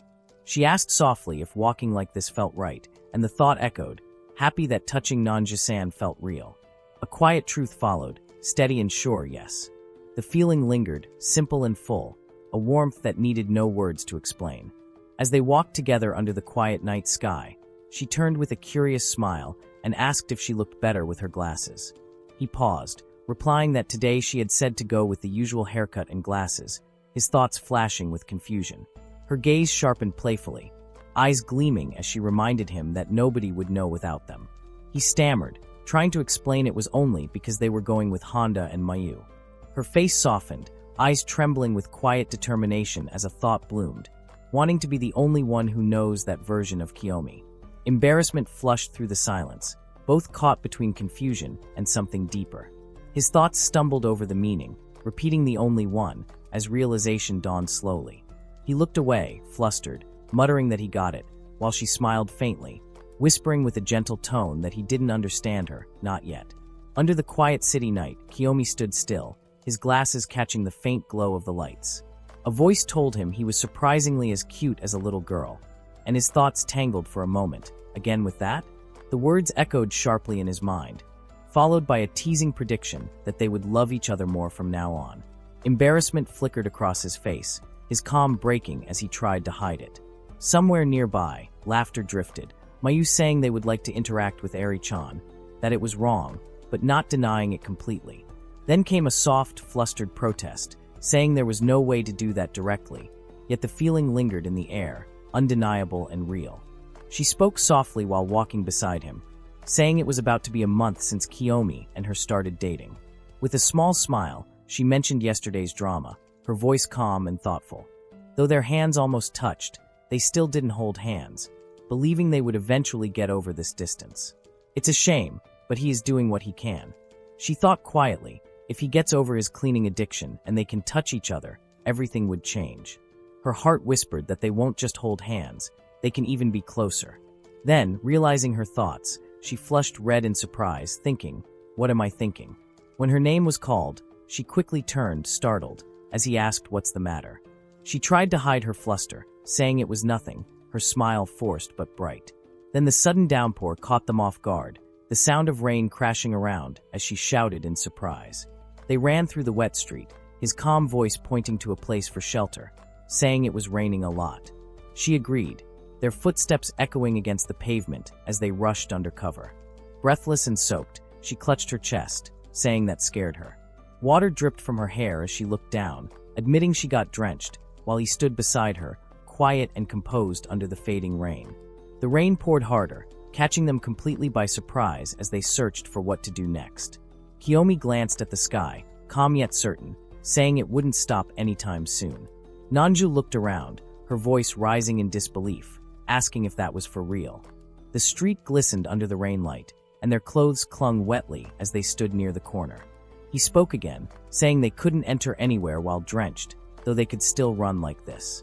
She suggested buying an umbrella, but he looked ahead and mentioned that his house was nearby, a place they could go instead. With a quiet nod, she agreed, her tone soft but sure, saying they should do that then. Kiyomi, flustered and blushing, tried to speak clearly, saying that Nanju always took the train. She looked at him, confused for a moment, tilting her head slightly. Then, as the rain soaked her uniform, she stood silently, eyes calm and distant, her hair clinging to her shoulders. Kiyomi panicked, saying it couldn't be helped, and asking what could be done. He stammered that going out looking like that wasn't possible. Nanju looked down, touching her wet shirt, whispering softly about looking like this. The moment froze as Kiyomi's face turned red, his thoughts clearly racing, until Nanju's expression shifted, her cheeks flushed, voice sharp yet flustered, calling him a pervert. Kiyomi quickly explained that it wasn't looking on purpose, trying to hide his flustered expression, then added softly that it was just kidding. Nanju smiled, saying anyways with a teasing tone, while watching him start panicking. She thought about how cute he was when he's like that, her eyes softening for a moment. Kiyomi straightened up and said she couldn't take the train like this, his voice calm but firm. Nanju blinked and asked why not come over, surprised when he suddenly said it's close by, and to follow. She gasped, startled, as he turned away confidently, leading the way while she called out in surprise, "Hold up," trying to catch up with him. Nanju walked beside him, her thoughts racing, wondering if going to his place meant meeting his mother, worrying about looking like this, and even thinking about bringing a present. The story continues as Kiyomi opens the door and urges her to come on in, her smile sharp and inviting like a gate to an unknown place. Nanju steps forward and says sorry for intruding, her voice low as she crosses the line into her space like entering a quiet. Kiyomi pauses as Nanju asks about his parents. He answers that her dad is working and her mom is taking a lesson, the words making the space feel more empty. Kiyomi reacts with what? The surprise breaking the stillness like a sharp sound. Kiyomi follows by saying nobody is here now, her smile turning the silence into something heavy and strange.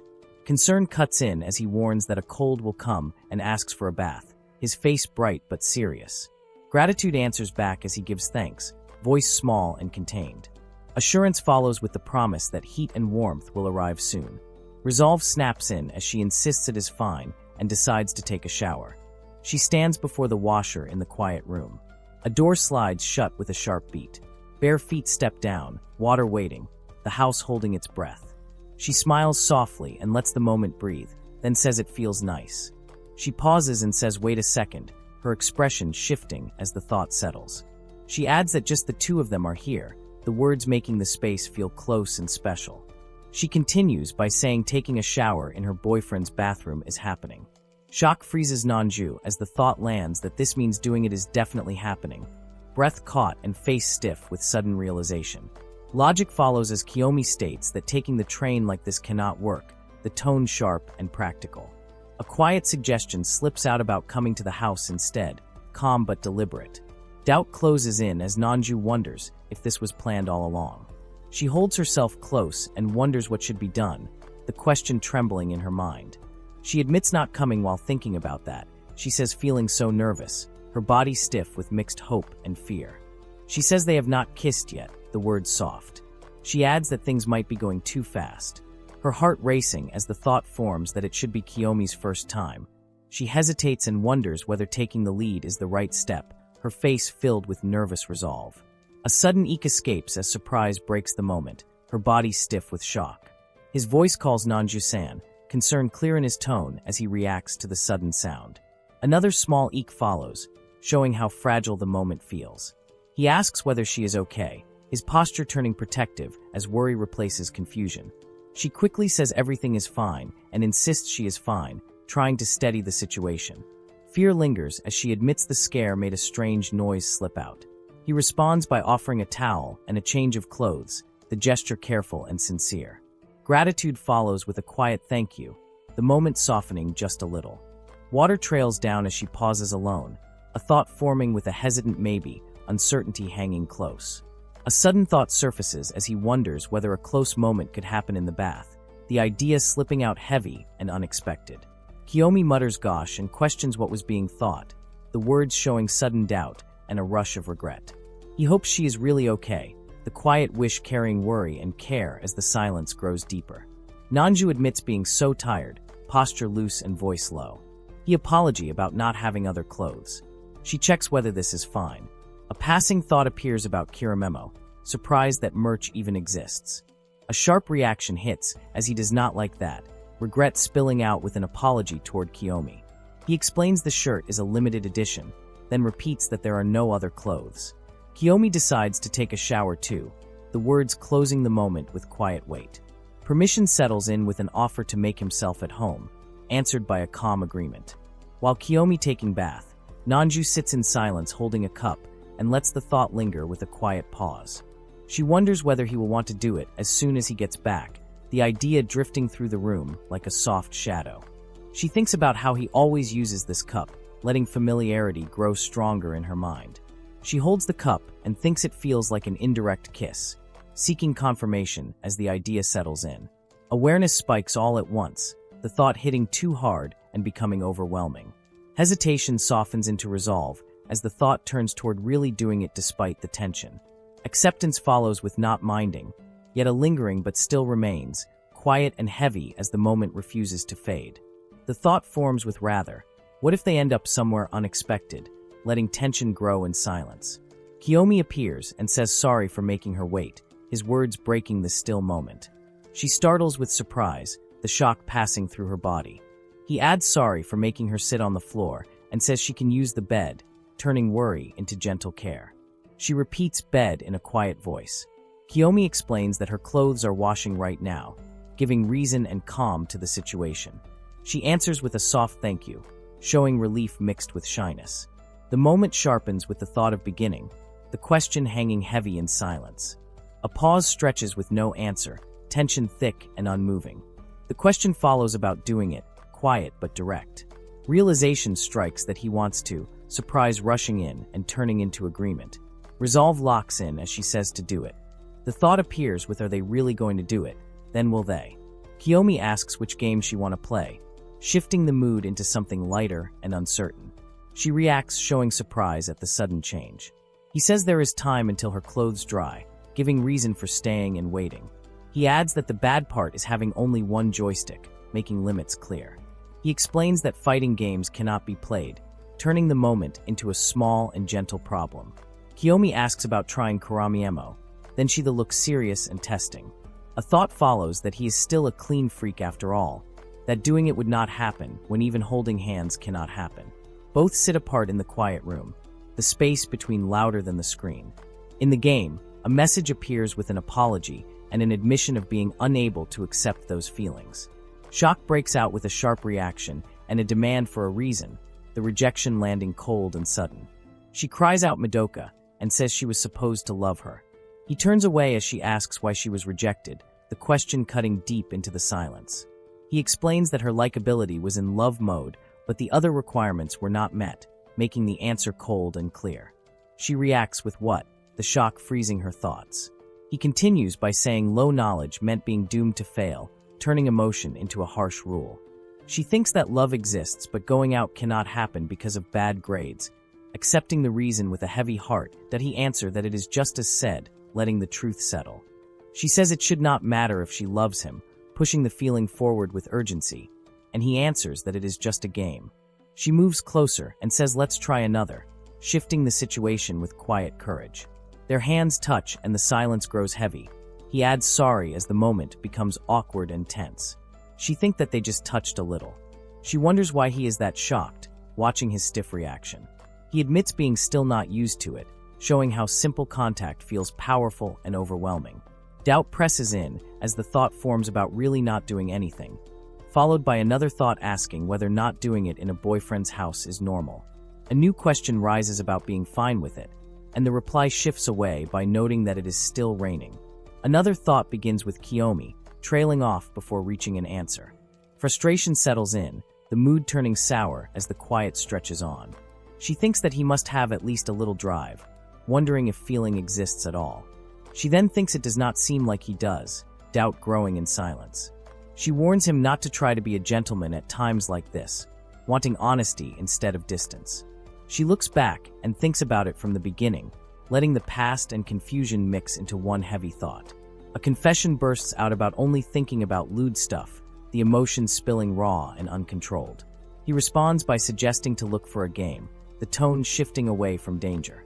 Frustration answers back with a strained sound, the mood cracking. She says getting tired from embarrassment, trying to steady herself. She slips and stumbles, and he rushes forward asking whether she is okay, worry breaking through the stillness. Kiyomi says getting down also happened the first time rejection came, then adds that it is another issue. He watches her in silence as thought sharpens in his gaze. He asks why Nanju-san's face is red, concern filling his voice. Kiyomi adds that she got out of the shower a while ago, his words calm but filled with attention. A quiet perhaps forms as concern takes shape, followed by a question about catching another cold, the words careful and restrained. He leans closer on the bed, hands steady as he checks on her. She lets out an ah as surprise softens her face and the moment turns fragile. He answers with a quiet question mark, showing confusion as the situation becomes unclear. Kiyomi realizes the way he is standing right now and reacts with awe, the sudden awareness breaking the stillness. Panic follows as regret spills out, an apology forming with the admission that the action was not meant. The moment softens as he states the wish to put her feelings first, the room falling silent again. Kiyomi brings up the words about her feelings, asking whether those were said, the moment pressing hard. He quickly explains that forcing anything was never the intention, voice rushed and defensive. He freezes and calls Nanjisan in shock as bodies meet on the floor, and the moment turns sudden and unreal. She looks up and asks whether putting her feelings first is what he wants. Resolve settles in as she gathers breath and says to do it then, the words steady and final. Silence hangs between them as bodies stay close and no words come out. He lifts his head and asks whether she is okay with it, the question filled with hesitation. He asks whether she is all right, his voice careful and unsure. She calls Kiyomi, her tone soft and trembling. He says being a man after all, the words carrying conflict and restraint. He adds that not being clean makes the feeling stronger. He admits that seeing her like this makes control difficult, the truth breaking through fear and doubt. She lies still as the moment tips forward, breath held and body tense.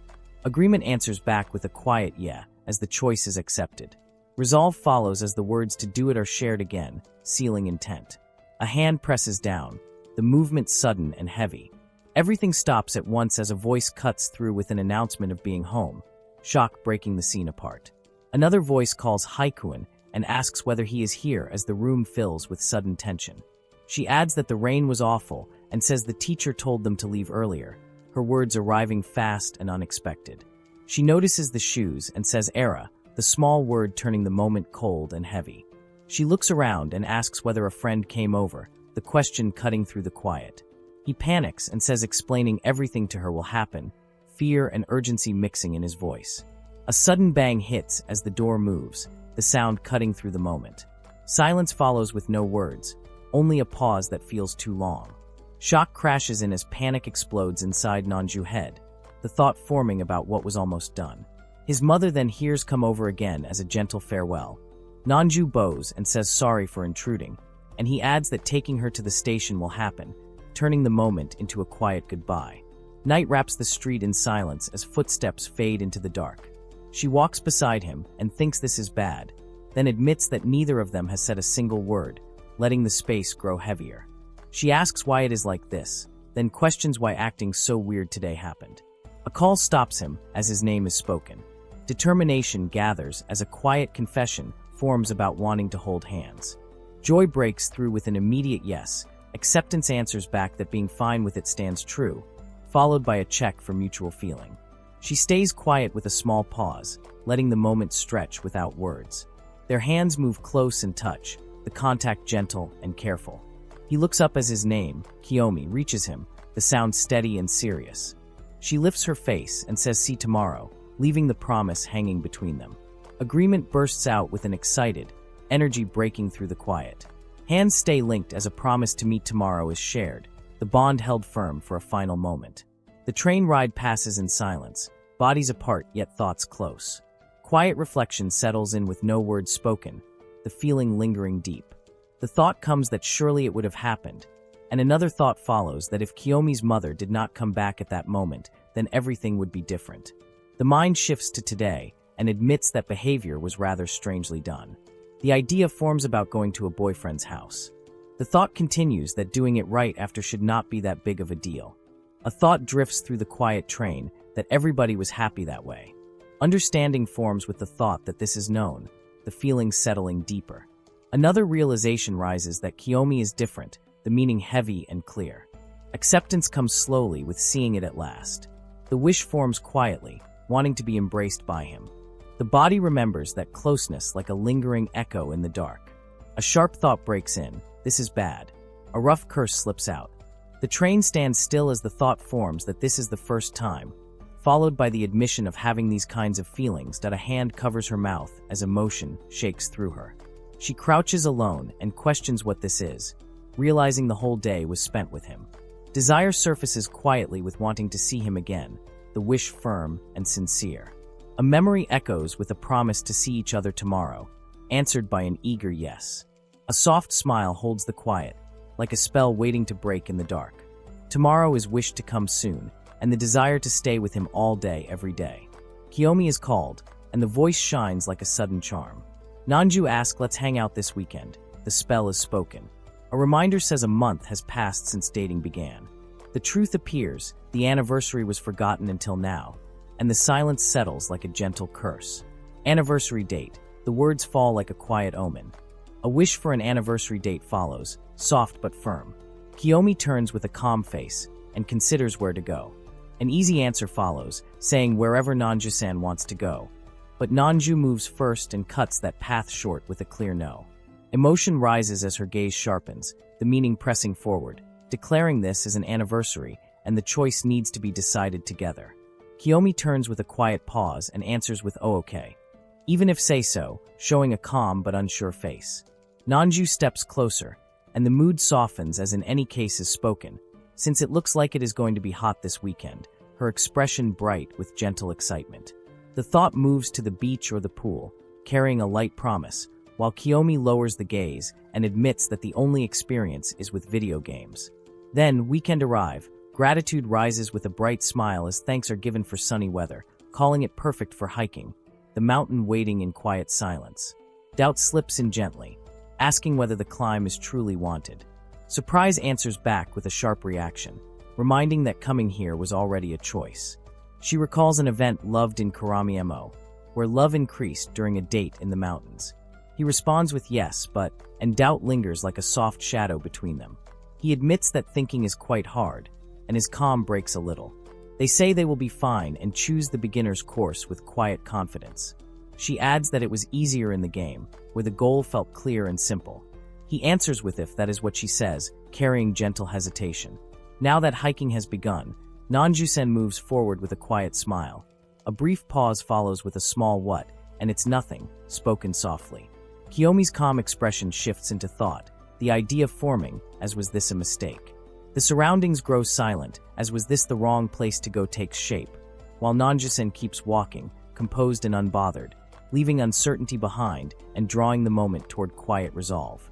She thinks about if they went to the beach, and the thought slips into the air like a quiet temptation. He breaks inside with what am he even thinking, feeling the sudden fear of his own imagination. Since that moment, Kiyomi has been strange, the memory of that scene returning again and again. When seeing Nanju, the feeling grows heavier, turning into something called weird, a quiet pull that makes sense and confusion mixed together. A passing thought about touch her and embrace her appears. Steps slow as doubt rises, the thought of wasn't a clean freak forming with a sharp expression, while Nanju continues ahead, then quickly becomes too much, even while overcoming it. He wonders how on earth his mind keeps jumping from one extent to another, feeling the quiet confusion spreading. She softly calls Kiyomi, perhaps, letting the name linger between them like a fragile question. She asks if disappointment comes from the thought that not much skin is being shown, and the words fall gently, but with hidden weight. She moves closer, but he suddenly refuses with a sharp no, raising his hands as emotion slips past his control. His face tightens, and after a brief hesitation, he admits yes. They pause on the path. She responds with really, the space between them heavy with uncertainty. Then she leans forward, her expression brightening, turning the moment playful as she says wanna catch a glimpse. An insect slips inside her clothes, and she panics, telling him to take it out while insisting it is going deeper, answering yes with a shaken agreement. He freezes, lifts his hand, and replies yeah, the word small but heavy with shock and confusion. Somehow the moment turns quiet as she looks uneasy and asks if it was removed. She sits there, saying it feels looser than a swimsuit, her posture tense and uncertain. Relief settles as the fear fades. She admits she was scared but feels glad it was not a stingy one. Earlier, she mentions that catching her breath becomes easier when waiting, while he refuses and says he does not want to, the moment closing in quiet tension. She smiles ahead, her light steps matching the calm trail. The sky opens wide as he answers okay, and she urges them to go. He walks behind, a thought forming that this really is, as Nanju-sen said, hiking begins like a beginner's course, the path gentle, yet strangely unfamiliar. This should not be that big of a deal, he thinks as she walks ahead, and he follows in silence. It should not be, even as the distance grows and his steps slow behind her. Doubt spreads, and the path feels heavier with every step. Panic hits, and he thinks he is dead as fear and confusion crash through his calm. Kiyomi thinks he is not used to leaving home. That recklessness led him to hiking, and the thought lingers with unease. His breath runs short, unable to even speak, his boots pausing against the ground. He probably looks lame. The name Nanju-sen passes through his mind as he glances back. Concern rises as Nanju asks if he is okay, followed by an offer to take a break, the trail falling quiet. She denies it, saying that is not true, then apologizes and calls herself useless for it. She softly asks whether the view is not worth seeing, adding that the peak is not far and that the same path still must be taken to go down. She hesitates, murmuring well as the road stretches ahead.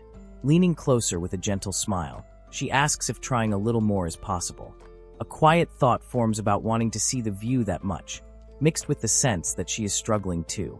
The effort shows as she admits it is harder than expected, but says it is fine. Concern rises about pushing too far, and the name Nanju-sen comes softly to mind. Determination brightens her face, as giving it one more push becomes the answer, met with an eager agreement. The resolve settles if Nanju-sen says so, then the steps continue. He calls out to Kiyomi and declares that they have to do their best as the path opens beneath the trees and people appear in the distance. They walk forward along the quiet trail as light spreads and the moment feels heavy and real. She smiles brightly and says they arrived. He looks tense but answers that they did, and the journey finally reaches its end. Her voice lifts with bright energy as she shares the wish to look at the landscape. He follows, pausing for a breath, gripping the backpack straps as the view opens ahead. She turns back and points ahead, inviting him to look over here as the open view spreads wide. They both stop by the railing, standing close in silence. Her face brightens as she calls the scene beautiful, her joy clear. His tense expression fades, the thought that coming was a mistake gently dissolving as calm and quiet happiness take its place. Nanju lifted her phone, saying come and asking for a smile. Her face bright while but glad did stayed in her voice, pulling Kiyomi closer and turning the moment into something warm and gentle. The picture was taken with quiet happiness, holding a soft memory between them. After that, Hungry slipped out naturally, and she shared the thought to want to take another break. A quiet agreement passes as a bench comes into view, and the thought forms that sitting there feels right. A soft call follows, a hesitant address to Kiyomi, leading into an explanation that begins gently. A bright smile appears with the reveal that some bentos were made for today, turning the moment strange and thrilling all at once. Surprise cuts through the calm, the idea of sharing food echoing like a sudden chill, and the wish to eat together settles between them. Even in Karami, she said there was an event like that and held the bento with a soft smile. Depending on choices, a person was given a good or bad bento, and getting it all wrong meant being screwed. She added that something could be bought if it was not liked, admitting being not particularly good at cooking. The thought settled quietly in Kiyomi's mind, and the words turned into a fragile hope that it should be fine. A quiet thought forms about only receiving, about following the game, and judging how Nanju was treated. Kiyomi stands stiff, but she admitting nothing fancy, only something simple. Nanju steps forward, smiling softly, holding the bento like an offering, asking what is thought of it. The small box feels heavy, warm, and unsettling, as if kindness itself carries a faint shadow. It seemed good on the outside, and Kiyomi paused with a quiet HM as the bento caught his attention. A long silence followed, his gaze fixed, his thoughts frozen in that moment. Realization struck, and the words formed with urgency, as is that bento. A gentle reveal unfolds as the bento is lifted and shown. Recognition strikes with the same one Madoka made, a detail remembered from a game scene. The reason follows, research done, timing chosen as a great opportunity, all meant to bring happiness. The smile offered is warm yet eerie, as if kindness itself is testing the moment, waiting to see how this gift will be received. She said the game was not enough, so some videos and stuff were watched, and research was done. The thought hit like a chill that she did all of that for him, and his heart shook in silence. The words just for this echoed in his mind like a curse. While the truth settled that she agreed to his idea of coming here, turning the moment dark and unreal, as if something unseen was slowly closing in. A quiet thought forms as the bento looks great, a careful idea shaped by setting aside her gal's side. An invitation follows. Kiyomi called over to sit, the space between them closing with gentle intent. At the table, a soft question about being a picky eater meets a simple answer not at all, easing the tension. The food is held out carefully, offered with the calm assurance that it was already tasted before and is all good. Nanju moves closer with a gentle smile, urging come on without pressure. Worry fades as the words don't worry, and new chopsticks calm the moment. Also happened in Kiramemo, and the memory feels real and close. A small bite is given and time grows quiet. Hands move gently as Kiyomi tastes delicious, and Nanju glad he liked it, and the wish to try them too feels warm. She smiles softly and shares that this was brought without telling anyone, and that mom made some too. Kiyomi calm words say he can eat both. The box opens and the potatoes look so cute, and mom loves to do these kinds of things. His eyes lower with a shy look and ask if the food delicious too. Kiyomi asked if she wanted some and stayed near him, lifting the spoon and offering it to her. Nanju reacted with a short sound of surprise at the sudden gesture with hesitation. She asked if he was sure, and he said yes. She wondered if this was happening while sitting close to him. The chopsticks touched the food and paused between them. She realized it was an indirect kiss and let the thought linger. He noticed her reaction and stayed silent. Kiyomi answered with an apology that came out stiff and quick. Nanju reacted first with surprise, thinking Kiyomi was the one against these things. Kiyomi then admitted being right and not good with cleaning-related things, the words sounding honest and plain. The chopsticks stayed between them as hesitation lingered.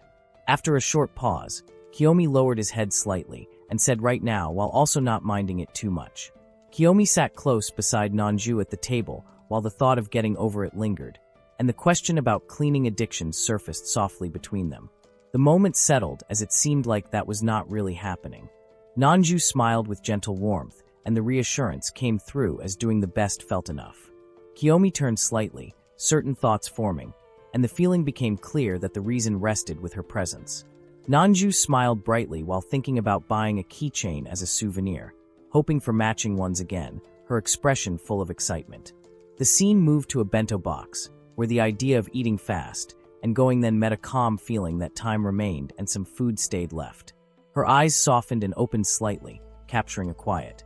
Kiyomi noticed a rice grain resting on Nanju's cheek and calmly pointed it out.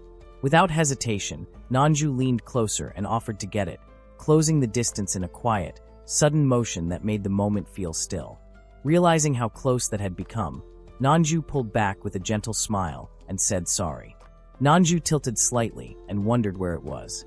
Thoughts suddenly rushed in as a remembered scene surfaced, recalling how she grabbed it with a kiss and how this also happened in Kiramemo, turning the moment into something rare that only occurs on a date in the mountains with a like status or higher.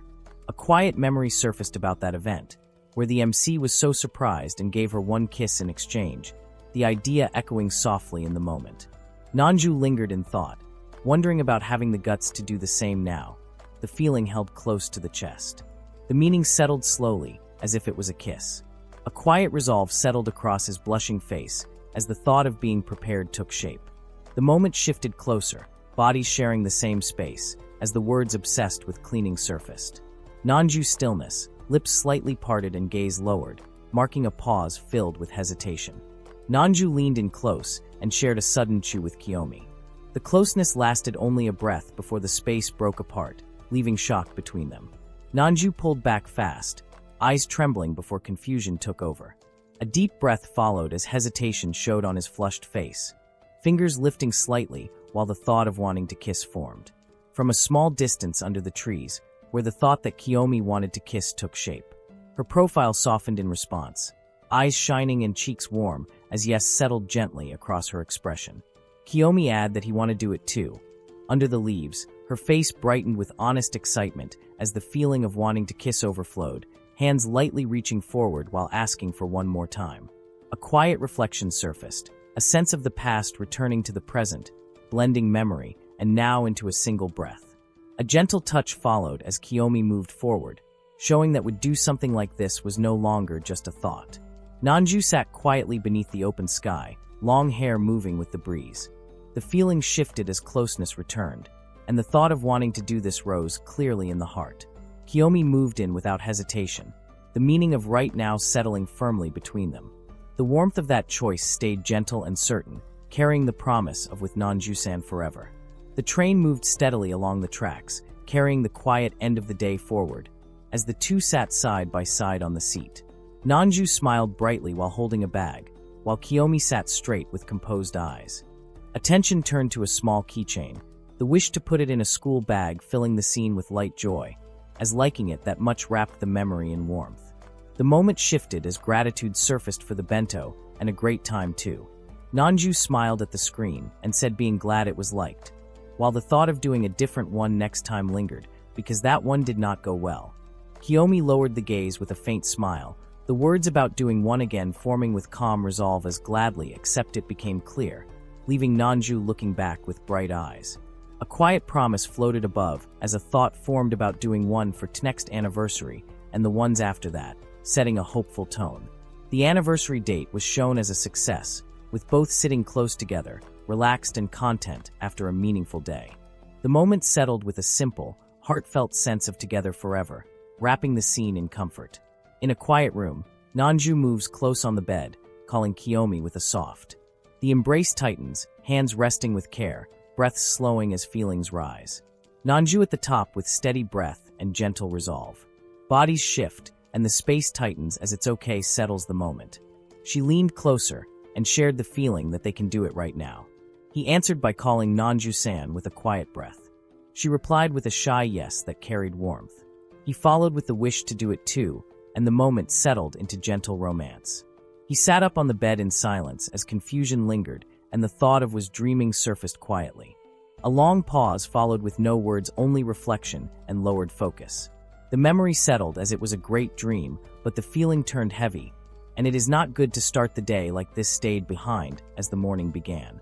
However, a quiet room holds stillness as Kiyomi sits alone staring down with troubled eyes and a racing mind asking what's the hell wrong and supposed to be a clean freak. Breath steadies as the feeling settles into not really mind if it's Nanju-san, and the tension slowly melts. A blush spreads while hands pause, and the thought that a kiss did happen before lingers softly. In the end, the memory fades into calm, as the thought remains that dream wasn't that far from reality. The thought moved to a new topic, as the frog effect appeared described as a phenomenon that became a hot topic on social media, while Kiyomi listened in silence. The idea unfolded with a calm explanation that it is a phenomenon where someone liked ends up liking back. The mood shifted as the meaning turned uneasy with the sense that ending up disliking them can follow. Confusion crossed his face, as the reflection deepened with the question of whether liking changes once the person liked starts liking back, and leaves the thought hanging with doubt and curiosity. A quiet moment opens as chopsticks pause in midair, and the frog effect is spoken with calm curiosity. Kiyomi's explanation follows, saying it happens when someone likes another, and returned feelings slowly turn into dislike. Glasses catch the light as a thoughtful face looks down and wonders if that is really a thing. Worry deepened as Kitagami thought that things are not going great with Eri-chan led to the realization that it is real. The talk began Kitagami concern as the absence of Eri-chan was noted, and the reason followed that a committee meeting happened which left someone alone.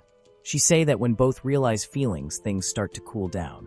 The mood softened as Kiyomi-kun was addressed gently, and the memory returned that there was cold behavior at the beginning. Kitagami holds a light smile as the thought maybe Eri-chan got burnout rises softly, and that's lingers without an answer. The past returns as our relationship began and distance slowly forms. Kiyomi stands still with quiet tension, as if we follow that logic turns into calm reflection and shared uncertainty, while now things aren't as interesting as before settles in silence. Kitagami called Kiyomi-kun, and his calm face stayed still. The mood tried to stay light with the sense that everything should be fine, but a quiet pause followed. As the thought formed that Nanju-san has joined hobbies and learned many things. Doubt slowly appeared when it comes to her and certainty began to fade, anything at all left unclear. Kiyomi looks ahead with quiet resolve, as the thought of continuing the relationship with her turns into a need to know more about her. The memory shifts to a calm exchange where right settles the moment and the fear of the frog effect is named clearly. So becomes understanding as truth follows that fear once existed. Kitagami stands firm and gentle as the idea forms that speaking to her directly is the path forward, and the feeling lingers with soft determination. Lunch was about to end, and the moment felt rushed as Kitagami clung close, saying there had not been time to flirt at all, and asking him to leave now. Kiyomi watched in silence while seriousness filled the air, and the promise to see later tried to settle the tension with the thought that when it comes to Eri-chan there should be no problem. Time moved forward, and the scene shifted away as an apology reached Eri-chan for calling out of nowhere. Calm acceptance followed with the feeling that it was fine. Kitagami sits stiff while voices fill the room, saying brought lots of things, and this is going to be so fun, with bright faces leaning forward showing excitement. Nanju calm voice follows saying happy took advice as the mood grows warm. Kiyomi watches quietly thinking like Kitagami idea, but doubt lingers behind steady eyes. Thoughts continue about asking Eri-chan to teach about gal fashion as a serious plan forms. Then Kitagami pop in his head with gentle confidence, raising a finger and explaining that Wei can know things she likes. A soft smile appears while thinking completely opposite of what Kitagami usually wears, and Nanju thought it was odd too, showing quiet concern. The moment opened with bright confidence as Kitagami brought up gal fashion and the reason behind that interest. Attention shifted to Kiyomi, whose calm face tightened slightly, while quiet tension formed around the thought of what is she going to say. Kitagami excitement sharing that a favorite character is a gal, and that thought led toward doing some cosplay. Kitagami smiled bright while talking about cosplay and saying that sounds great, and clothes can be tried later, and the thought clearly reached Kiyomi. Excitement filled the room as preparation began, and attention shifted to shelves of bottles and tools. Soft light surrounded Nanju as happiness overflowed, and the word makeup carried pure joy, showing sparkling eyes.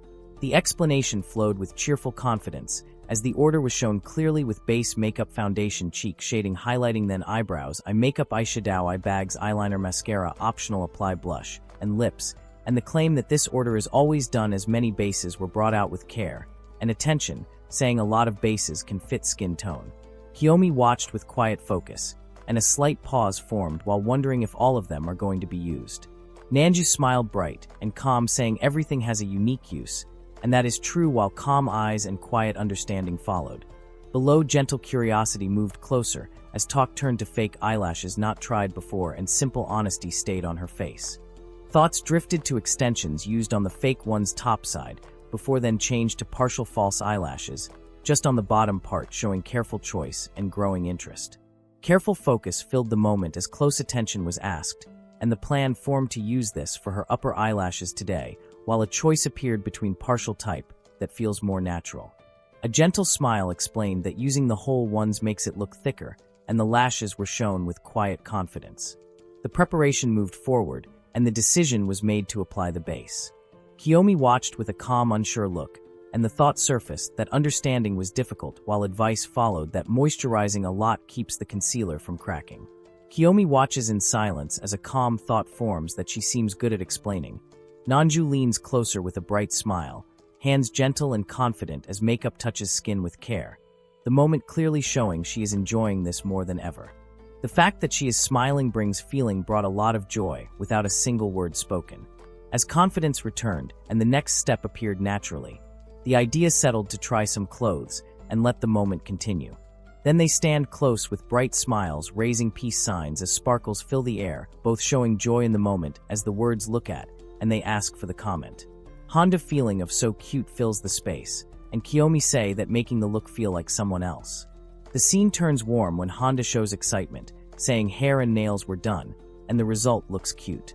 Attention shifts as playful ideas float around, a teasing smile suggesting doing some naughty stuff like this, followed by a shy pause that keeps the mood light.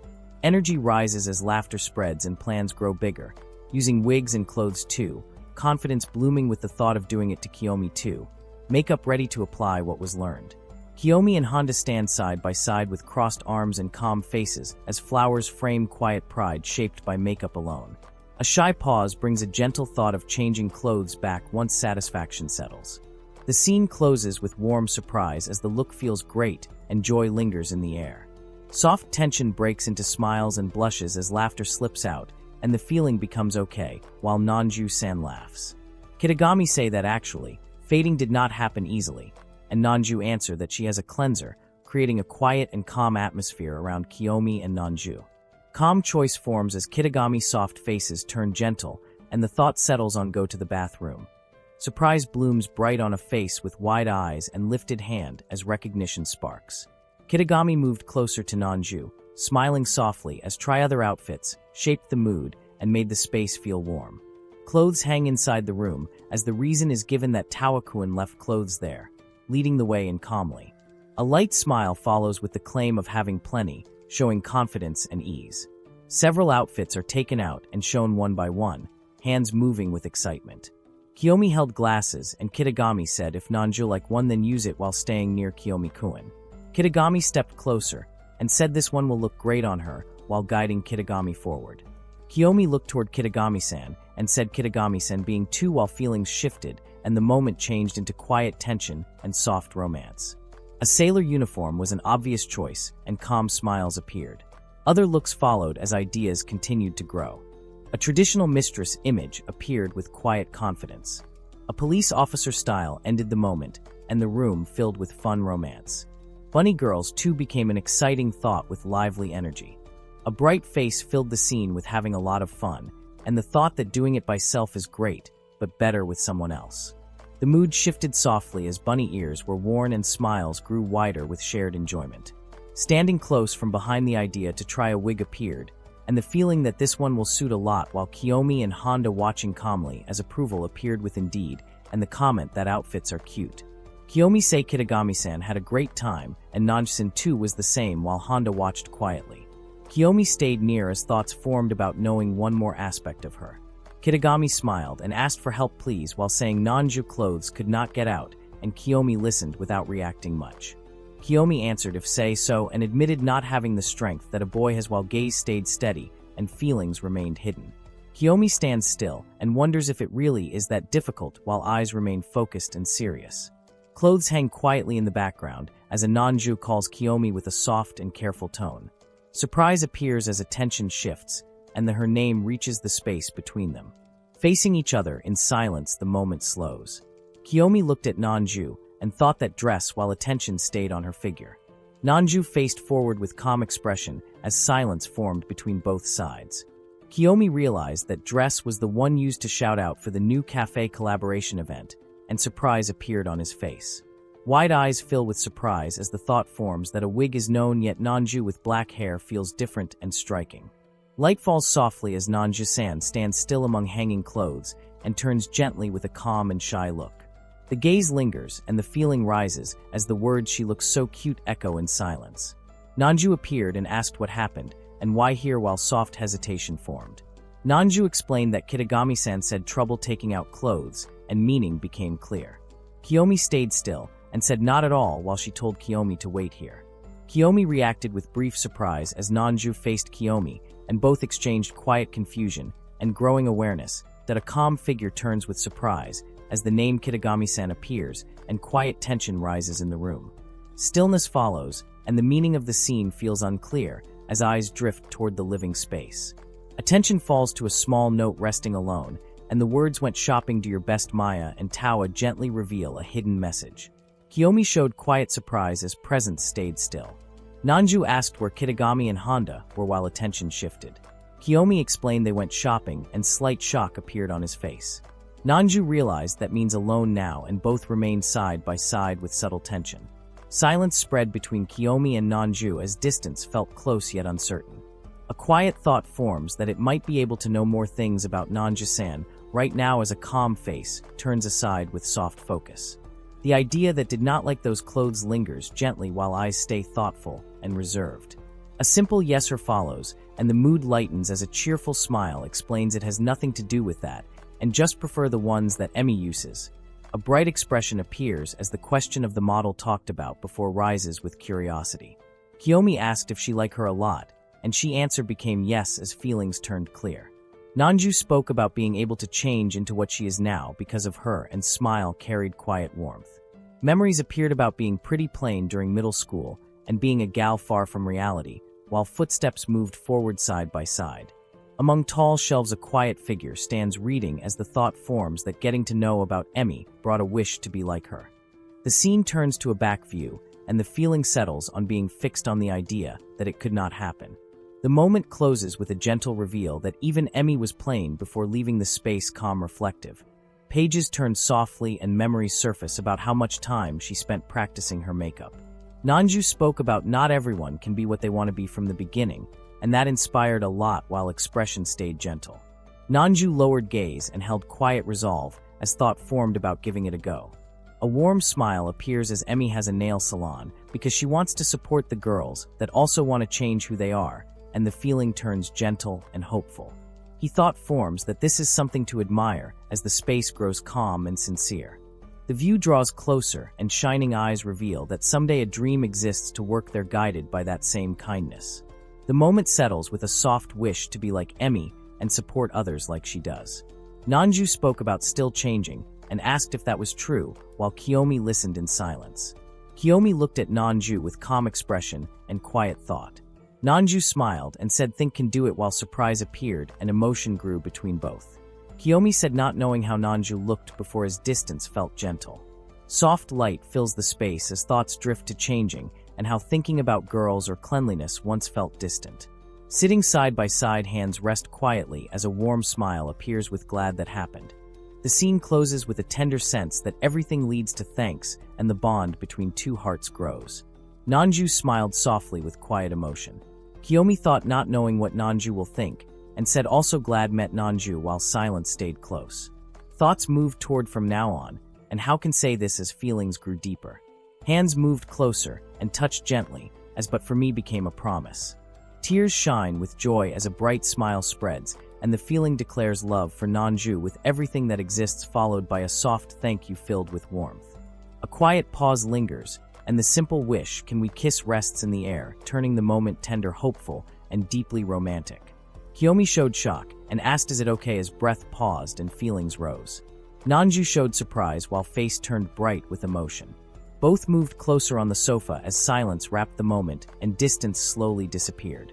Faces approached with quiet hesitation and gentle courage as hearts aligned and warmth filled the space. A close embrace forms as gentle movement brings two figures together and the moment turns quiet and intense.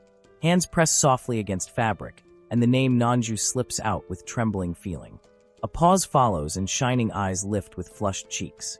Nanju stood close to Kiyomi as presence returned with words were back, expression calm yet bright. Honda appeared behind with quiet smile as question did it come out softly. Kitagami stepped forward with cheerful mood and said with that cosplay while holding the bag with light pride. Kitagami moved nearer with gentle tone and said should have taken more time and told Tawakun should go slowly, showing mild concern and careful thought. Kiyomi reacted strongly with firm voice saying did not, emotion rising as stance turned sharp.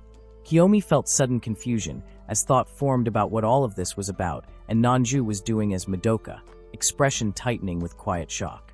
Kiyomi held inner conflict as Kitagami rose about should have been more aggressive, face turning tense with restrained emotion.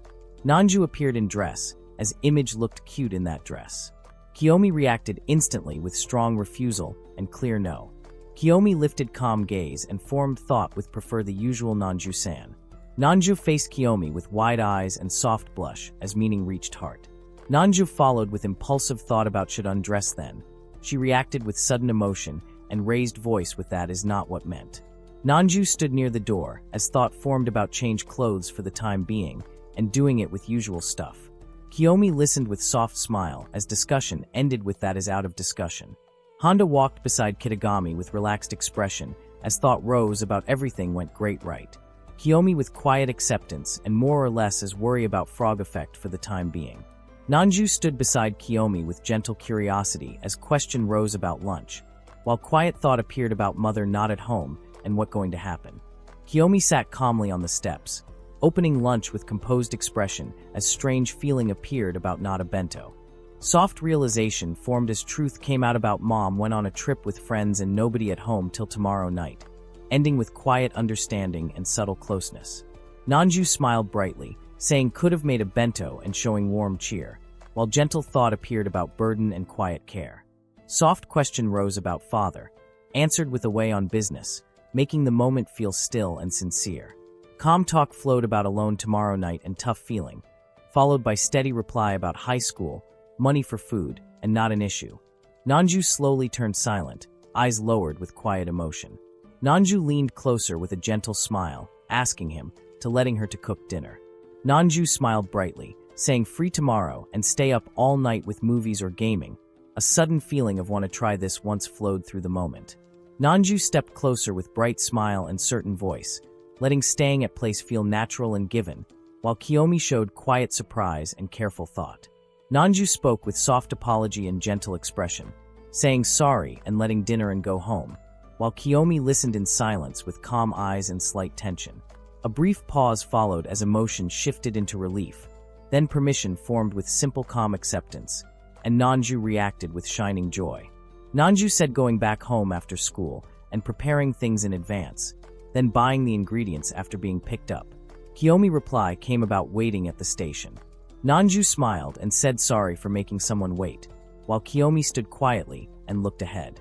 A house date began as curry was asked and accepted while Kiyomi walked beside Nanju with quiet steps. Nanju felt happy as staying at his place was decided and being together became real. Both entered a store with a basket as help was offered and borrowing was said with a soft smile. Soon a house appeared as apology for intruding was spoken, and the moment felt warm and exciting. Nanju told him to sitting, and that was fine while hands moved to take items with gentle energy. Cooking began at his place as first time making food was thought with quiet excitement, hands moving near the sink while definite feelings slowly formed. Soft imagination appeared as something like that was expected, and handmade food every day was pictured with shy warmth. Kiyomi stood still, face turning red, wishing to eat Nanju's food, heart beating fast in silence. Nanju smiled brightly, holding a book with gentle joy.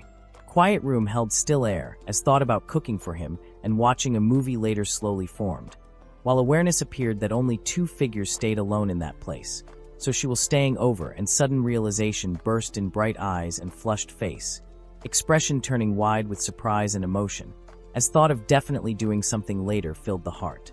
Today, just like the other day, began in quiet rhythm, until his mother came in right when calm thought filled the air, making expression shift in sudden shock and stiff silence. Glasses reflected tension as emotion rose sharply, while movement froze and breath turned uneasy. Kiyomi asked if she okay, answered by soft sorry, and it's nothing at all, while smile tried to hide surprise and trembling feeling.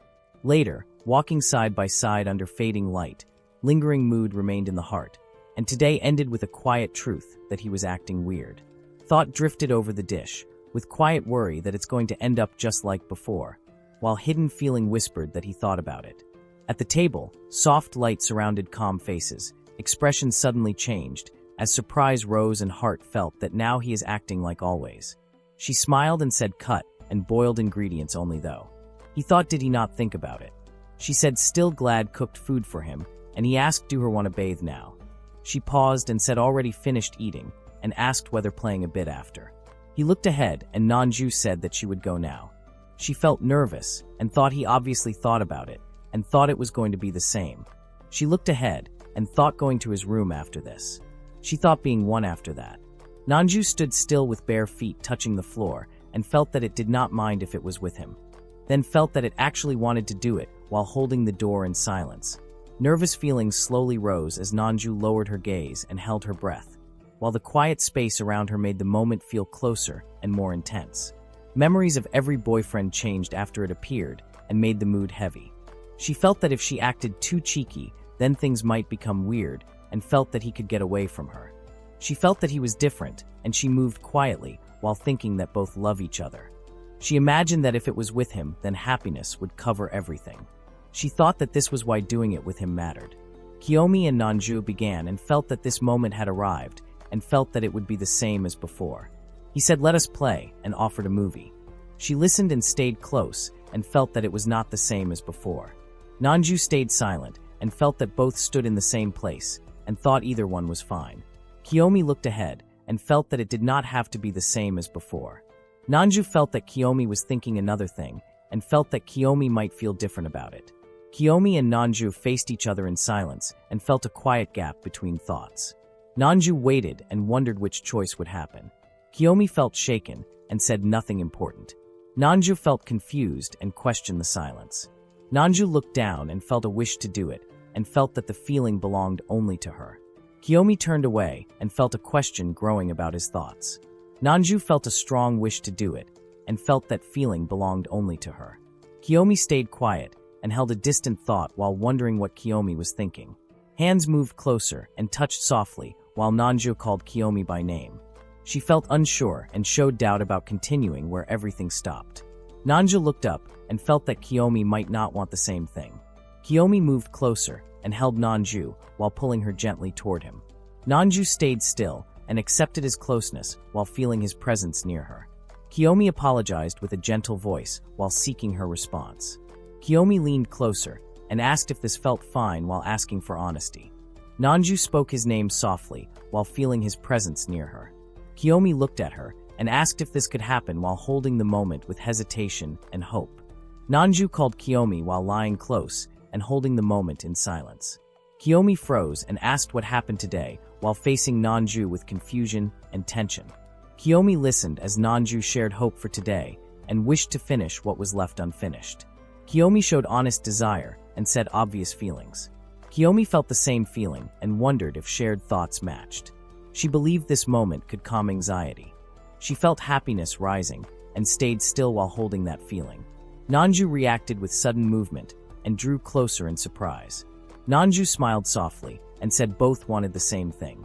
Kiyomi listened and felt the moment change. A quiet feeling appeared and the space between them became close. And finally they share the moment together. Kiyomi paused and felt confusion while thoughts asked what should be done. Nanju leaned close and shared warmth that made the moment intense. Kiyomi felt excitement rising and struggled to stay composed. Kiyomi reflected on earlier thoughts and felt surprise at growing feelings. Nanju sensed attention and felt excitement grow. Nanju spoke about changing clothes and felt excited by the situation. He cannot stop it and silence stays between them. Nanju feels the same and the feeling grows deeper. She feels it too and a faint smile appears and does not want him to know and hands rise in small defense. Acceptance follows and the moment stays close and quiet. Kiyomi looks cute when nervous and the thought feels warm. A question about everything rises while hands move and clothes get folded. Agreement appears and everything feels accepted. Confusion appears and Nanju wonder why he folding clothes that feels strange. Nervous feeling grows and a small reaction follows. Assurance appears and it feels fine. Her clothes should be taken off and his hands start to move while shaking. Nanju consent feels sure and his nervous state becomes clear. Her nervous feeling appears strong and everything should be fine. Nanju moved closer and mentioned panties, too, with a soft, confident mood. Kiyomi stayed still and his hands kept shaking again while touching fabric with careful motion. Nervous feeling grew and somehow became clear in the quiet space. Heartbeats sounded strong and close, and the moment felt intense yet gentle. Nanju looked ahead with a trembling gaze and wondered why so nervous. Kiyomi froze with shaking hands and uncertain movement while thought of touch slowly formed. Nanju reacted with sudden movement and sharp tension appeared with shaking motion. Surprise broke the moment and strong reaction surfaced with intense emotion. Shock spread across expression and reflected sudden awareness that a quiet question of what happened filled the space as Kiyomi apologized and wondered if something not supposed to be touched was touched. Nanju turned away and denied anything happened and called it nothing. Nanju reached out and held his hand and allowed him to continue. Attention fell on Kiyomi's hands resting close and unsure. Her body relaxed as the moment settled and the feeling became good. Nanju coughed and Kiyomi asked to wait a sec while checking if Nanju was okay. Nanju covered her mouth and struggled as the thought of cannot breathe filled her face. The feeling shifted and everything felt like going blank. Kiyomi called Nanju-san with worry as his focus wavered. Kiyomi called Nanju-san as her eyes stayed closed and a small pause lingered. The name Nanju-san was called again with urgency as her hand rested on her face. Kiyomi raised a hand and stayed frozen as worry settled. The thought of did fall asleep appeared while the truth followed that rather than falling asleep, consciousness was lost for a second. The moment ended with the choice to dress for now. An apology formed as so sorry while Nanju held her shirt. The thought followed that it was the worst possible timing as regret stayed close. Kiyomi stood near and answered that it was okay and not to worry about it while a small but remained between them. Another apology came as really sorry while her head lowered and hands tightened. Kiyomi freezes and pulls back in a rush of panic. Kiyomi steadies himself near the door as the thought of want to drink something appears, and the promise to bring some drinks follows right after. They sit close on the bed as today settles between them, and Nanju admits she was feeling pretty nervous. It was the first time it happened, and he did not know why. She looked at him and noted that he was nervous too and asked why. He lowered his gaze and admitted that it was for him. He leaned forward and explained it was because this was his first time and he did not want to mess it up. Nanju looks ahead with quiet eyes as the thought appears that it was his first time, and C follows with didn't want that either resting on the face. Kiyomi sits beside her on the bed with a small pause as C turns into glad felt the same about it and thought the same settles between them without distance. Both remain still sharing the meaning through silence as the question aren't going too fast rises from Kiyomi with honest concern. Kiyomi looks down with a shaken face as still can't believe it forms in thought and reaches Nanju, who leans close with quiet warmth.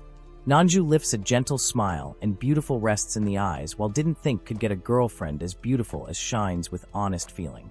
The space fills with memory as when said wanted to do dinner passes between them and hesitated for a second. Kiyomi turns away slightly as didn't want to show any weird or embarrassing things settle with lowered shoulders. A quiet room holds steady as the thought appears that if spend more time together, then get used to these nerves, and will be able to do it. The space between them stays calm as he asks that don't she want to wait for the moment, rises as a soft request. Both remain still letting patience become a promise and letting time turn feeling into certainty. Nanju faces sideways with steady breath as it's the same for settles across the expression. Kiyomi lowers the gaze with quiet acceptance as know that rests between them. Trust forms in the space with isn't someone who would dump after sex carrying certainty without fear. Both sit forward as was so nervous showing most private parts returns as a fragile thought and thought this would disappoint him fades slowly. Her hands stay still as but want to wait for it becomes a clear choice and thank Kiyomi follows with trust and relief. Kiyomi lowers his gaze holding wanted to do it while aren't disappointed lingers between them and but remains as honest hesitation shaping a gentle moment. Nanju looks forward with a calm face as that's not the reason settles in her eyes, then she stands firm and stays close to Kiyomi showing him with Nanju through. Nanju stands close to Kiyomi as what he can't settles between calm faces and honest eyes. A heavy thought moves in with didn't care about it too much how disappointing resting in silence. A quiet memory follows with still it was fun hanging out with Kiyomi while any girl would have been better drifts through the moment. The distance narrows as but it was a waste of time meets did it a couple times and both remain facing each other holding truth and steady resolve. Nanju faces forward with trembling eyes and a soft smile as love gathers quietly in her expression. She leans closer and grips Kiyomi's arm with shaking fingers and lowered head while Kiyomi sits still with widened eyes and steady breath accepting the closeness. Her hair falls forward as her eyes close and love becomes clear through. Kiyomi shows a gentle smile as shared feelings return and the moment answers in kind. Both lean close on the sofa with heads lowered while she's sorry for today and Kiyomi answer, don't worry, fill the quiet space. Kiyomi rests a hand near the face as thought moves through when said couldn't stop nerves and seemed like a clean and neat character settles with calm trust. Remains as don't know if trying to cheer up or really mean that and the closeness stays warm and sincere. Nanju sits beside Kiyomi and looks over with a soft smile as watch some movies becomes a gentle invitation and he asks what does she want to watch follows with calm interest.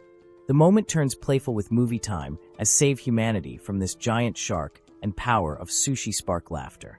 The scene brightens into gaming time as going to make Madoka fall for today brings lively focus and just watch. The mood shifts as sorry, just see as a friend hangs heavy and why does always get that ending passes through quiet disappointment. Nanju leans close with tired warmth as it was fun, but sleepy now rests on her calm face and should go to bed settles between quiet breaths. Kiyomi stays still as told would be up all night echoes back, and serious, she thought they going to sleep. Nanju asks to wait and points to the sofa in the living room and gives the bed. Nanju stiffens at sleep together and stops moving. Silence stays between sofa and bed. Nanju bursts with emotion saying we're about to and now say that his fists clench and face burns with shock. Kiyomi turns away with a stiff look and quiet sweat as True slips out without change. Nanju lies close and says it is so cramped with just the two of us as warmth spreads under the blanket. Talk drifts to a new movie in the cinema right now, and the wish to watch it tomorrow grows with bright excitement, as it was the first time and so funny. Kiyomi listens quietly as laughter softens the space, and then calls Kiyomi with closeness and lingering feeling. Nanju leans close with flushed cheeks and shining eyes as want-to-kiss forms on trembling lips. Kiyomi sits still on the bed, watching with a quiet breath caught in the chest. Distance fades as bodies move closer, and a gentle kiss is shared under the blanket, turning the room soft and full of feeling. Nanju rests against Kiyomi as love is spoken softly and returned with the same warmth under the blanket. Their feelings will not change, and there is no need to hurry, as arms hold close in quiet trust. Comfort follows with "don't worry," and one day will come, and it can happen whenever feels right as the night settles into gentle peace. Time passes with it's been a few days as Kiyomi rests beside Nanju and remembers since Nanju-san, and it couldn't be done. School days move on, and nothing really changed, staying just like before as quiet glances are shared. Later alone, a soft reflection forms that it was a pity it didn't happen, but it was a good thing.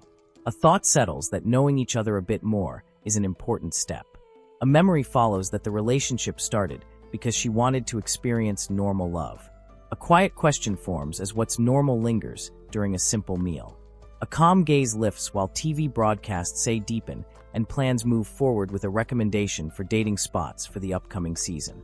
Images shift to summer with barbecue plans, and the idea that going empty-handed is also fine, leaving the meaning of normal slowly taking shape. A quiet thought asks, is this normal, as hands carry food near the grill and barbecue fills the air. Laughter rises while friends gather around skewers and drinks, sharing an easy moment together. A clear answer follows with no belief in normal, as the scene feels different and alive. Then outside school, a voice calls Kiyomi, bringing attention back to the present. A bright smile fills the space as Nanju looks forward and thinks a barbecue sounds great after seeing this on TV, her eyes shining with excitement. Across from her, Kiyomi stiffens slightly and looks unsure, wondering if the same program was seen, as doubt lingers on his face. A calm acceptance settles with the thought that it was good, and the idea of going empty-handed feels light. A cheerful mood spreads as Nanju smiles wide and shows that Nanju-san is a cheery person who likes social events like this. Kiyomi stands slightly stiff and thinks about going, then looks thoughtful as the idea settles in quietly. A calm decision forms with inviting more people and going with Honda and his girlfriend. Nanju agrees with bright excitement about having fun together. On the school rooftop, a quiet question about barbecue comes from Honda, while Kitagami sits beside him, saying it cannot happen, her face calm but firm. Silence follows as Kiyomi watches with wide eyes, and no words forming, only a pause. From a short distance, the thought lingers to think about it as attention turns to Nanju making a weird face. Kiyomi steps forward, asking what that meant, and whether the meaning was about the question. A sudden thought strikes as Kiyomi stiffens and wonders if she wants to go just with him, surprise flashing behind the glasses. Honda and Kitagami sit calmly, explaining dislike for insects and heat, and also not liking going out much, their words steady and honest. The moment softens further with the idea of playing games in a room with the air conditioner on, and a gentle note that honesty was not required. A soft resolve appears as Nanju turns with gentle surprise, learning that others cannot come, while an indoor person still chooses a barbecue with her. Thoughtfulness follows as doubt forms about whether fun will be found, and the idea shifts to even if it is not a barbecue, the feeling remains. Excitement blooms as Nanju leans forward, believing it can be fun, even if it is just the two of them. A gentle pause begins with so as Nanju leans closer. That smile carries the feeling of go together shining clearly in her eyes and soft expression. The feeling settles as meaning forms with such a smile, and joy leaving the air light and trembling with new closeness. A quiet street stretches under the sky as excitement rises, the feeling of go together settling softly between nearby houses, answered with a bright yeah. Thought lingers as resolve grows, even with a pause and the honest weight of the first time having a barbecue, turning nervous care into gentle determination. The scene shifts to a calm room where Kiyomi sits alone, holding on to the idea of barbecue date while deciding to look it up, so this will not be a failure. Under the shade of trees, Nanju walks ahead with bright eyes and a gentle smile, showing the barbecue area at last, and calling Kiyomi to look as excitement fills her expression. The view opens to tents and chairs, and that's the tent becomes clear, making the place feel close and real. Kiyomi stands behind, calm and observant, quietly following as the mood turns light and fun with no problem. And this is also fun, and thought about an expensive option than sorry and going empty-handed. Under the burning sky, the heat presses down as exhaustion shows on Kiyomi's face while moving forward. The air feels heavy and insects gather around, causing discomfort and quiet doubt. The place to cook and eat becomes certain, yet concerns regarding the cleanliness remain on Kiyomi's calm expression. A thought about playing games in a closed room with air conditioner rises as the right choice starts to feel unclear. A quiet thought forms with if that were to happen, maybe as Kiyomi sits close to Nanju, and the moment feels just like the other day. Nanju shifts forward with bright eyes, calling Kiyomi and asking to look. Kiyomi reacts with surprise as the call to look breaks the calm and draws full attention. Nanju crouches by the grill, smiling and noticing the charcoal while wondering if this will be enough. Nanju steps closer, smiling bright and ready, saying right before starting and moving into place to take a picture. A soft thought rises that she seems to be having fun as Kiyomi watches Nanju with a quiet blush, and this was felt as the right choice under the open sky. Later the calm returns, and both stand side by side deciding to take out what will be cooking, and Kiyomi agrees with sure. Nanju stands smiling bright, holding a lot of meat, saying mom gave a lot of meat, and showing how heavy that is. The food looks plenty, and at least hunger will not come afterwards as the thought lingers. Kiyomi checks the bag calmly, and veggies are there brought from home after being told to take some. Onions lined up, and there are a lot of onions. The simple moment feels warm and lively as the cooking plan slowly comes together. Kiyomi looks worried and talks about onions not being liked, then smiles and says can eat them with curry, and there is no need to force anything. Kiyomi reacts with a serious face and decides to eat all of them, so the ones that cannot be eaten can be taken home. A quiet check follows as the food is held up and it looks done like this, and shifts to cooking where olive oil is prepared beforehand and hands move carefully to varnish the food. Kiyomi explains and talks about barbecue and whole roast and Japan being similar to yakiniku, while taking more time to roast in other countries, and the mood feels light and fun. Surprise shows on her face as curiosity rises about where that knowledge came from. She praises him by calling a barbecue expert, while Kiyomi stands still with wide eyes and a shy look and feels glad did research as pride quietly grows. Everything is ready as skewers and food lie neatly arranged, and the scene feels prepared and calm. Kiyomi looks focused and thoughtful while explaining that it is very important the way it is arranged and mentions lighting the charcoal with quiet seriousness. Careful guidance follows as air flowing to the top will ignite the flames once done, and leaving a hole like this makes it much easier. A clear contrast appears as spreading it all over lets the air flow past, and it will not ignite easily. As hands move toward the grill and quiet focus fills the space while metal and charcoal wait below. Then warmth spreads with cheers carried on gentle smiles and lifted cups. Memory drifts in with thoughts of the last time this was used years ago and a hint of regret about checking yesterday. The night opens wider as friends gather under the tent lights holding drinks together. There are a lot of loud people here as Kiyomi stands quietly beside Nanju, calm eyes drifting away while silence lingers between close figures. Nanju has been looking at them as attention falls on the lighter resting nearby. A gentle sorry follows when it becomes clear it was out of gas. Kiyomi senses maybe she feels more comfortable in a place like that, as focus sharpens. The phone is lifted with quiet resolve to buy one now and see any shops around. Nanju moves ahead as Kiyomi calls out softly, attention drawn when hands reach forward to grab these items. The thought that they won't use them, confusion passing like a light breath. Then steps carry Nanju to the tent next to us where unfamiliar faces gather. A quiet feeling settling in that she seems out of place. Nanju stands beneath the tent, smiling as drinks are shared and laughter flows easily. The scene clearly showing she's having fun, movements relaxed and expression bright among others. While from a short distance Kiyomi watches in still silence, eyes soft and thoughtful. Realizing she's much better in places as entertaining as there, a quiet question settles in Kiyomi's gaze, wondering if she will have fun being with him. Nanju returns with a bright smile, holding a lighter and speaking about how they laughed hard when asked in exchange for onions, and the thought that extroverts are so scary.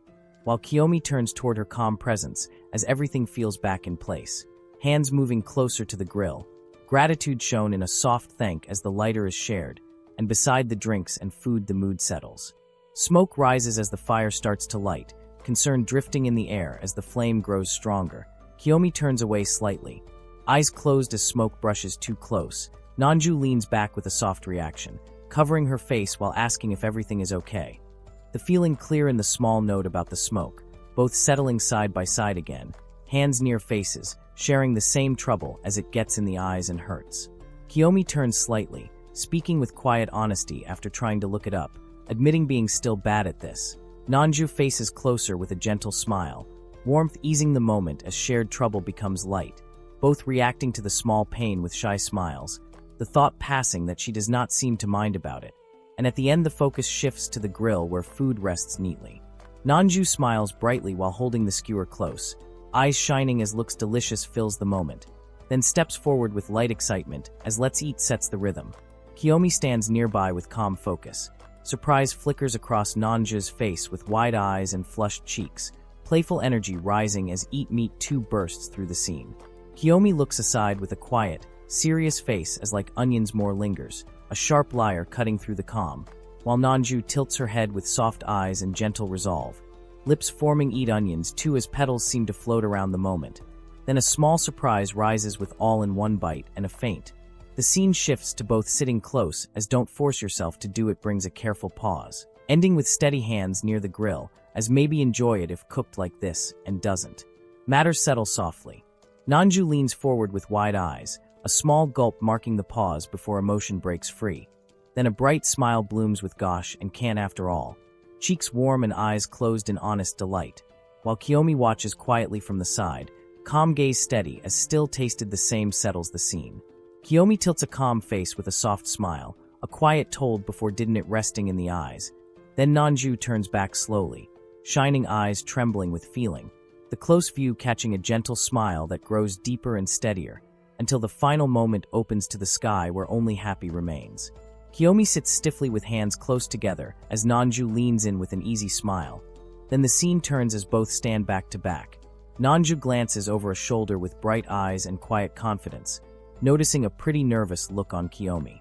Kiyomi appears quiet and nervous as the feeling lingers, the day moving forward with uneasy steps and a heart that feels uncomfortable today. Anxious thinking drifting while watching Nanju walk ahead with calm grace. Hands tightening slightly as perhaps a small doubt forms about fun at all. Silence stretching as thoughts sink deeper. Then that day settles into stillness where Nanju lowers her gaze with soft eyes, showing she felt the same. The moment feels quiet and thoughtful as an important step, a sense that knowing about each other a bit more matters. Kiyomi sitting still with a lowered head, believing it is better to match a partner's pace, so one does not have to try too hard. Then the feeling softens when Nanju leans closer with gentle eyes, offering sorry about today. Imagining a loud and noisy gathering where people stand together under soft light. Then the mood shifts as Kiyomi looks down with a tense expression, while Nanju listens with calm eyes and gentle honesty, admitting that such a scene feels way too much and that making someone hold back brings worry. Holding back feelings from the barbecue wanted, anxiety showing in a faint blush and a careful pause. That worry is eased as the feeling settles into a clear truth, that it is not like that. A quiet scene where gatherings like that are shown as just fine, then leaves swayed gently as the thought settles that today's gathering is not like that. And at last the view widens to Kiyomi and Nanju sitting side by side under an open sky, chairs facing forward, silence shared with care as the word today lingers. Nanju fills the scene with a soft smile as a quiet happiness shows through, not rushed but sincere, followed by the simple wish to have a barbecue together. A sudden flustered reaction breaks the calm, with an honest sorry for making hold back, followed by a rushed denial where wasn't holding back becomes clear, paired with an awkward confession of being bad at this. While gentle concern appears in a quiet question about liking it or not, a shy explanation surfaces about never coming to a field before, and the moment settles into warmth as relief spreads across both faces, ending with the simple truth that now really having fun. Because a quiet resolve settles in, Kiyomi stands still with a calm face as soft blush rises. Being with Nanju-san becomes the reason, shown through a gentle gaze and relaxed shoulders. It does not matter if something is like something bad at, or something not know about, the feeling stays strong and sincere. With Nanju-san, a wish to try out a lot of things grows. A quiet moment opens with a soft thought, shown through widened eyes and a faint blush as understanding settles in. Calm air follows while Kiyomi turns slightly, gaze steady and thoughtful, watching Nanju-san beside him with gentle attention. In the open space, shared smiles and small movements show time passing slowly, and the feeling becomes clear Nanju is making memories. Kiyomi stands quietly with a steady blush, accepting the feeling with a calm nod, showing resolve that failure or being bad at it does not matter at all. That smile carries the promise to give everything, turning hesitation into strength where if Nanju smiles. Kiyomi stands quietly and thinks maybe this is a definition of normal. Kiyomi and Nanju spend time together and experience a lot of things like this. The feeling grows and the distance fades as one day will comes into mind. Suddenly the moment turns sharp and eyes widen as a clear denial stops everything and leaves the feeling hanging. Nanju calls Kiyomi and looks calm while eyes search his face. Kiyomi turns away and thinks about normal and someday while admitting that being with her is not the goal. Silence stretches and the space feels soft. Nanju smiles with a teasing look and covers her mouth while asking about thinking and something naughty. Later both stand facing each other and a gentle yes breaks the stillness. Nanju fills the moment with bright eyes and a wide smile as Really and her rise together showing pure surprise and joy. The mood shifts again as playful tension lingers and she asks him to do the thing at here. Kiyomi freezes as confusion appears, and that is not what meant breaks the air with sudden honesty. A quiet place marked as the first page of their memories together where excitement moves faster than thought.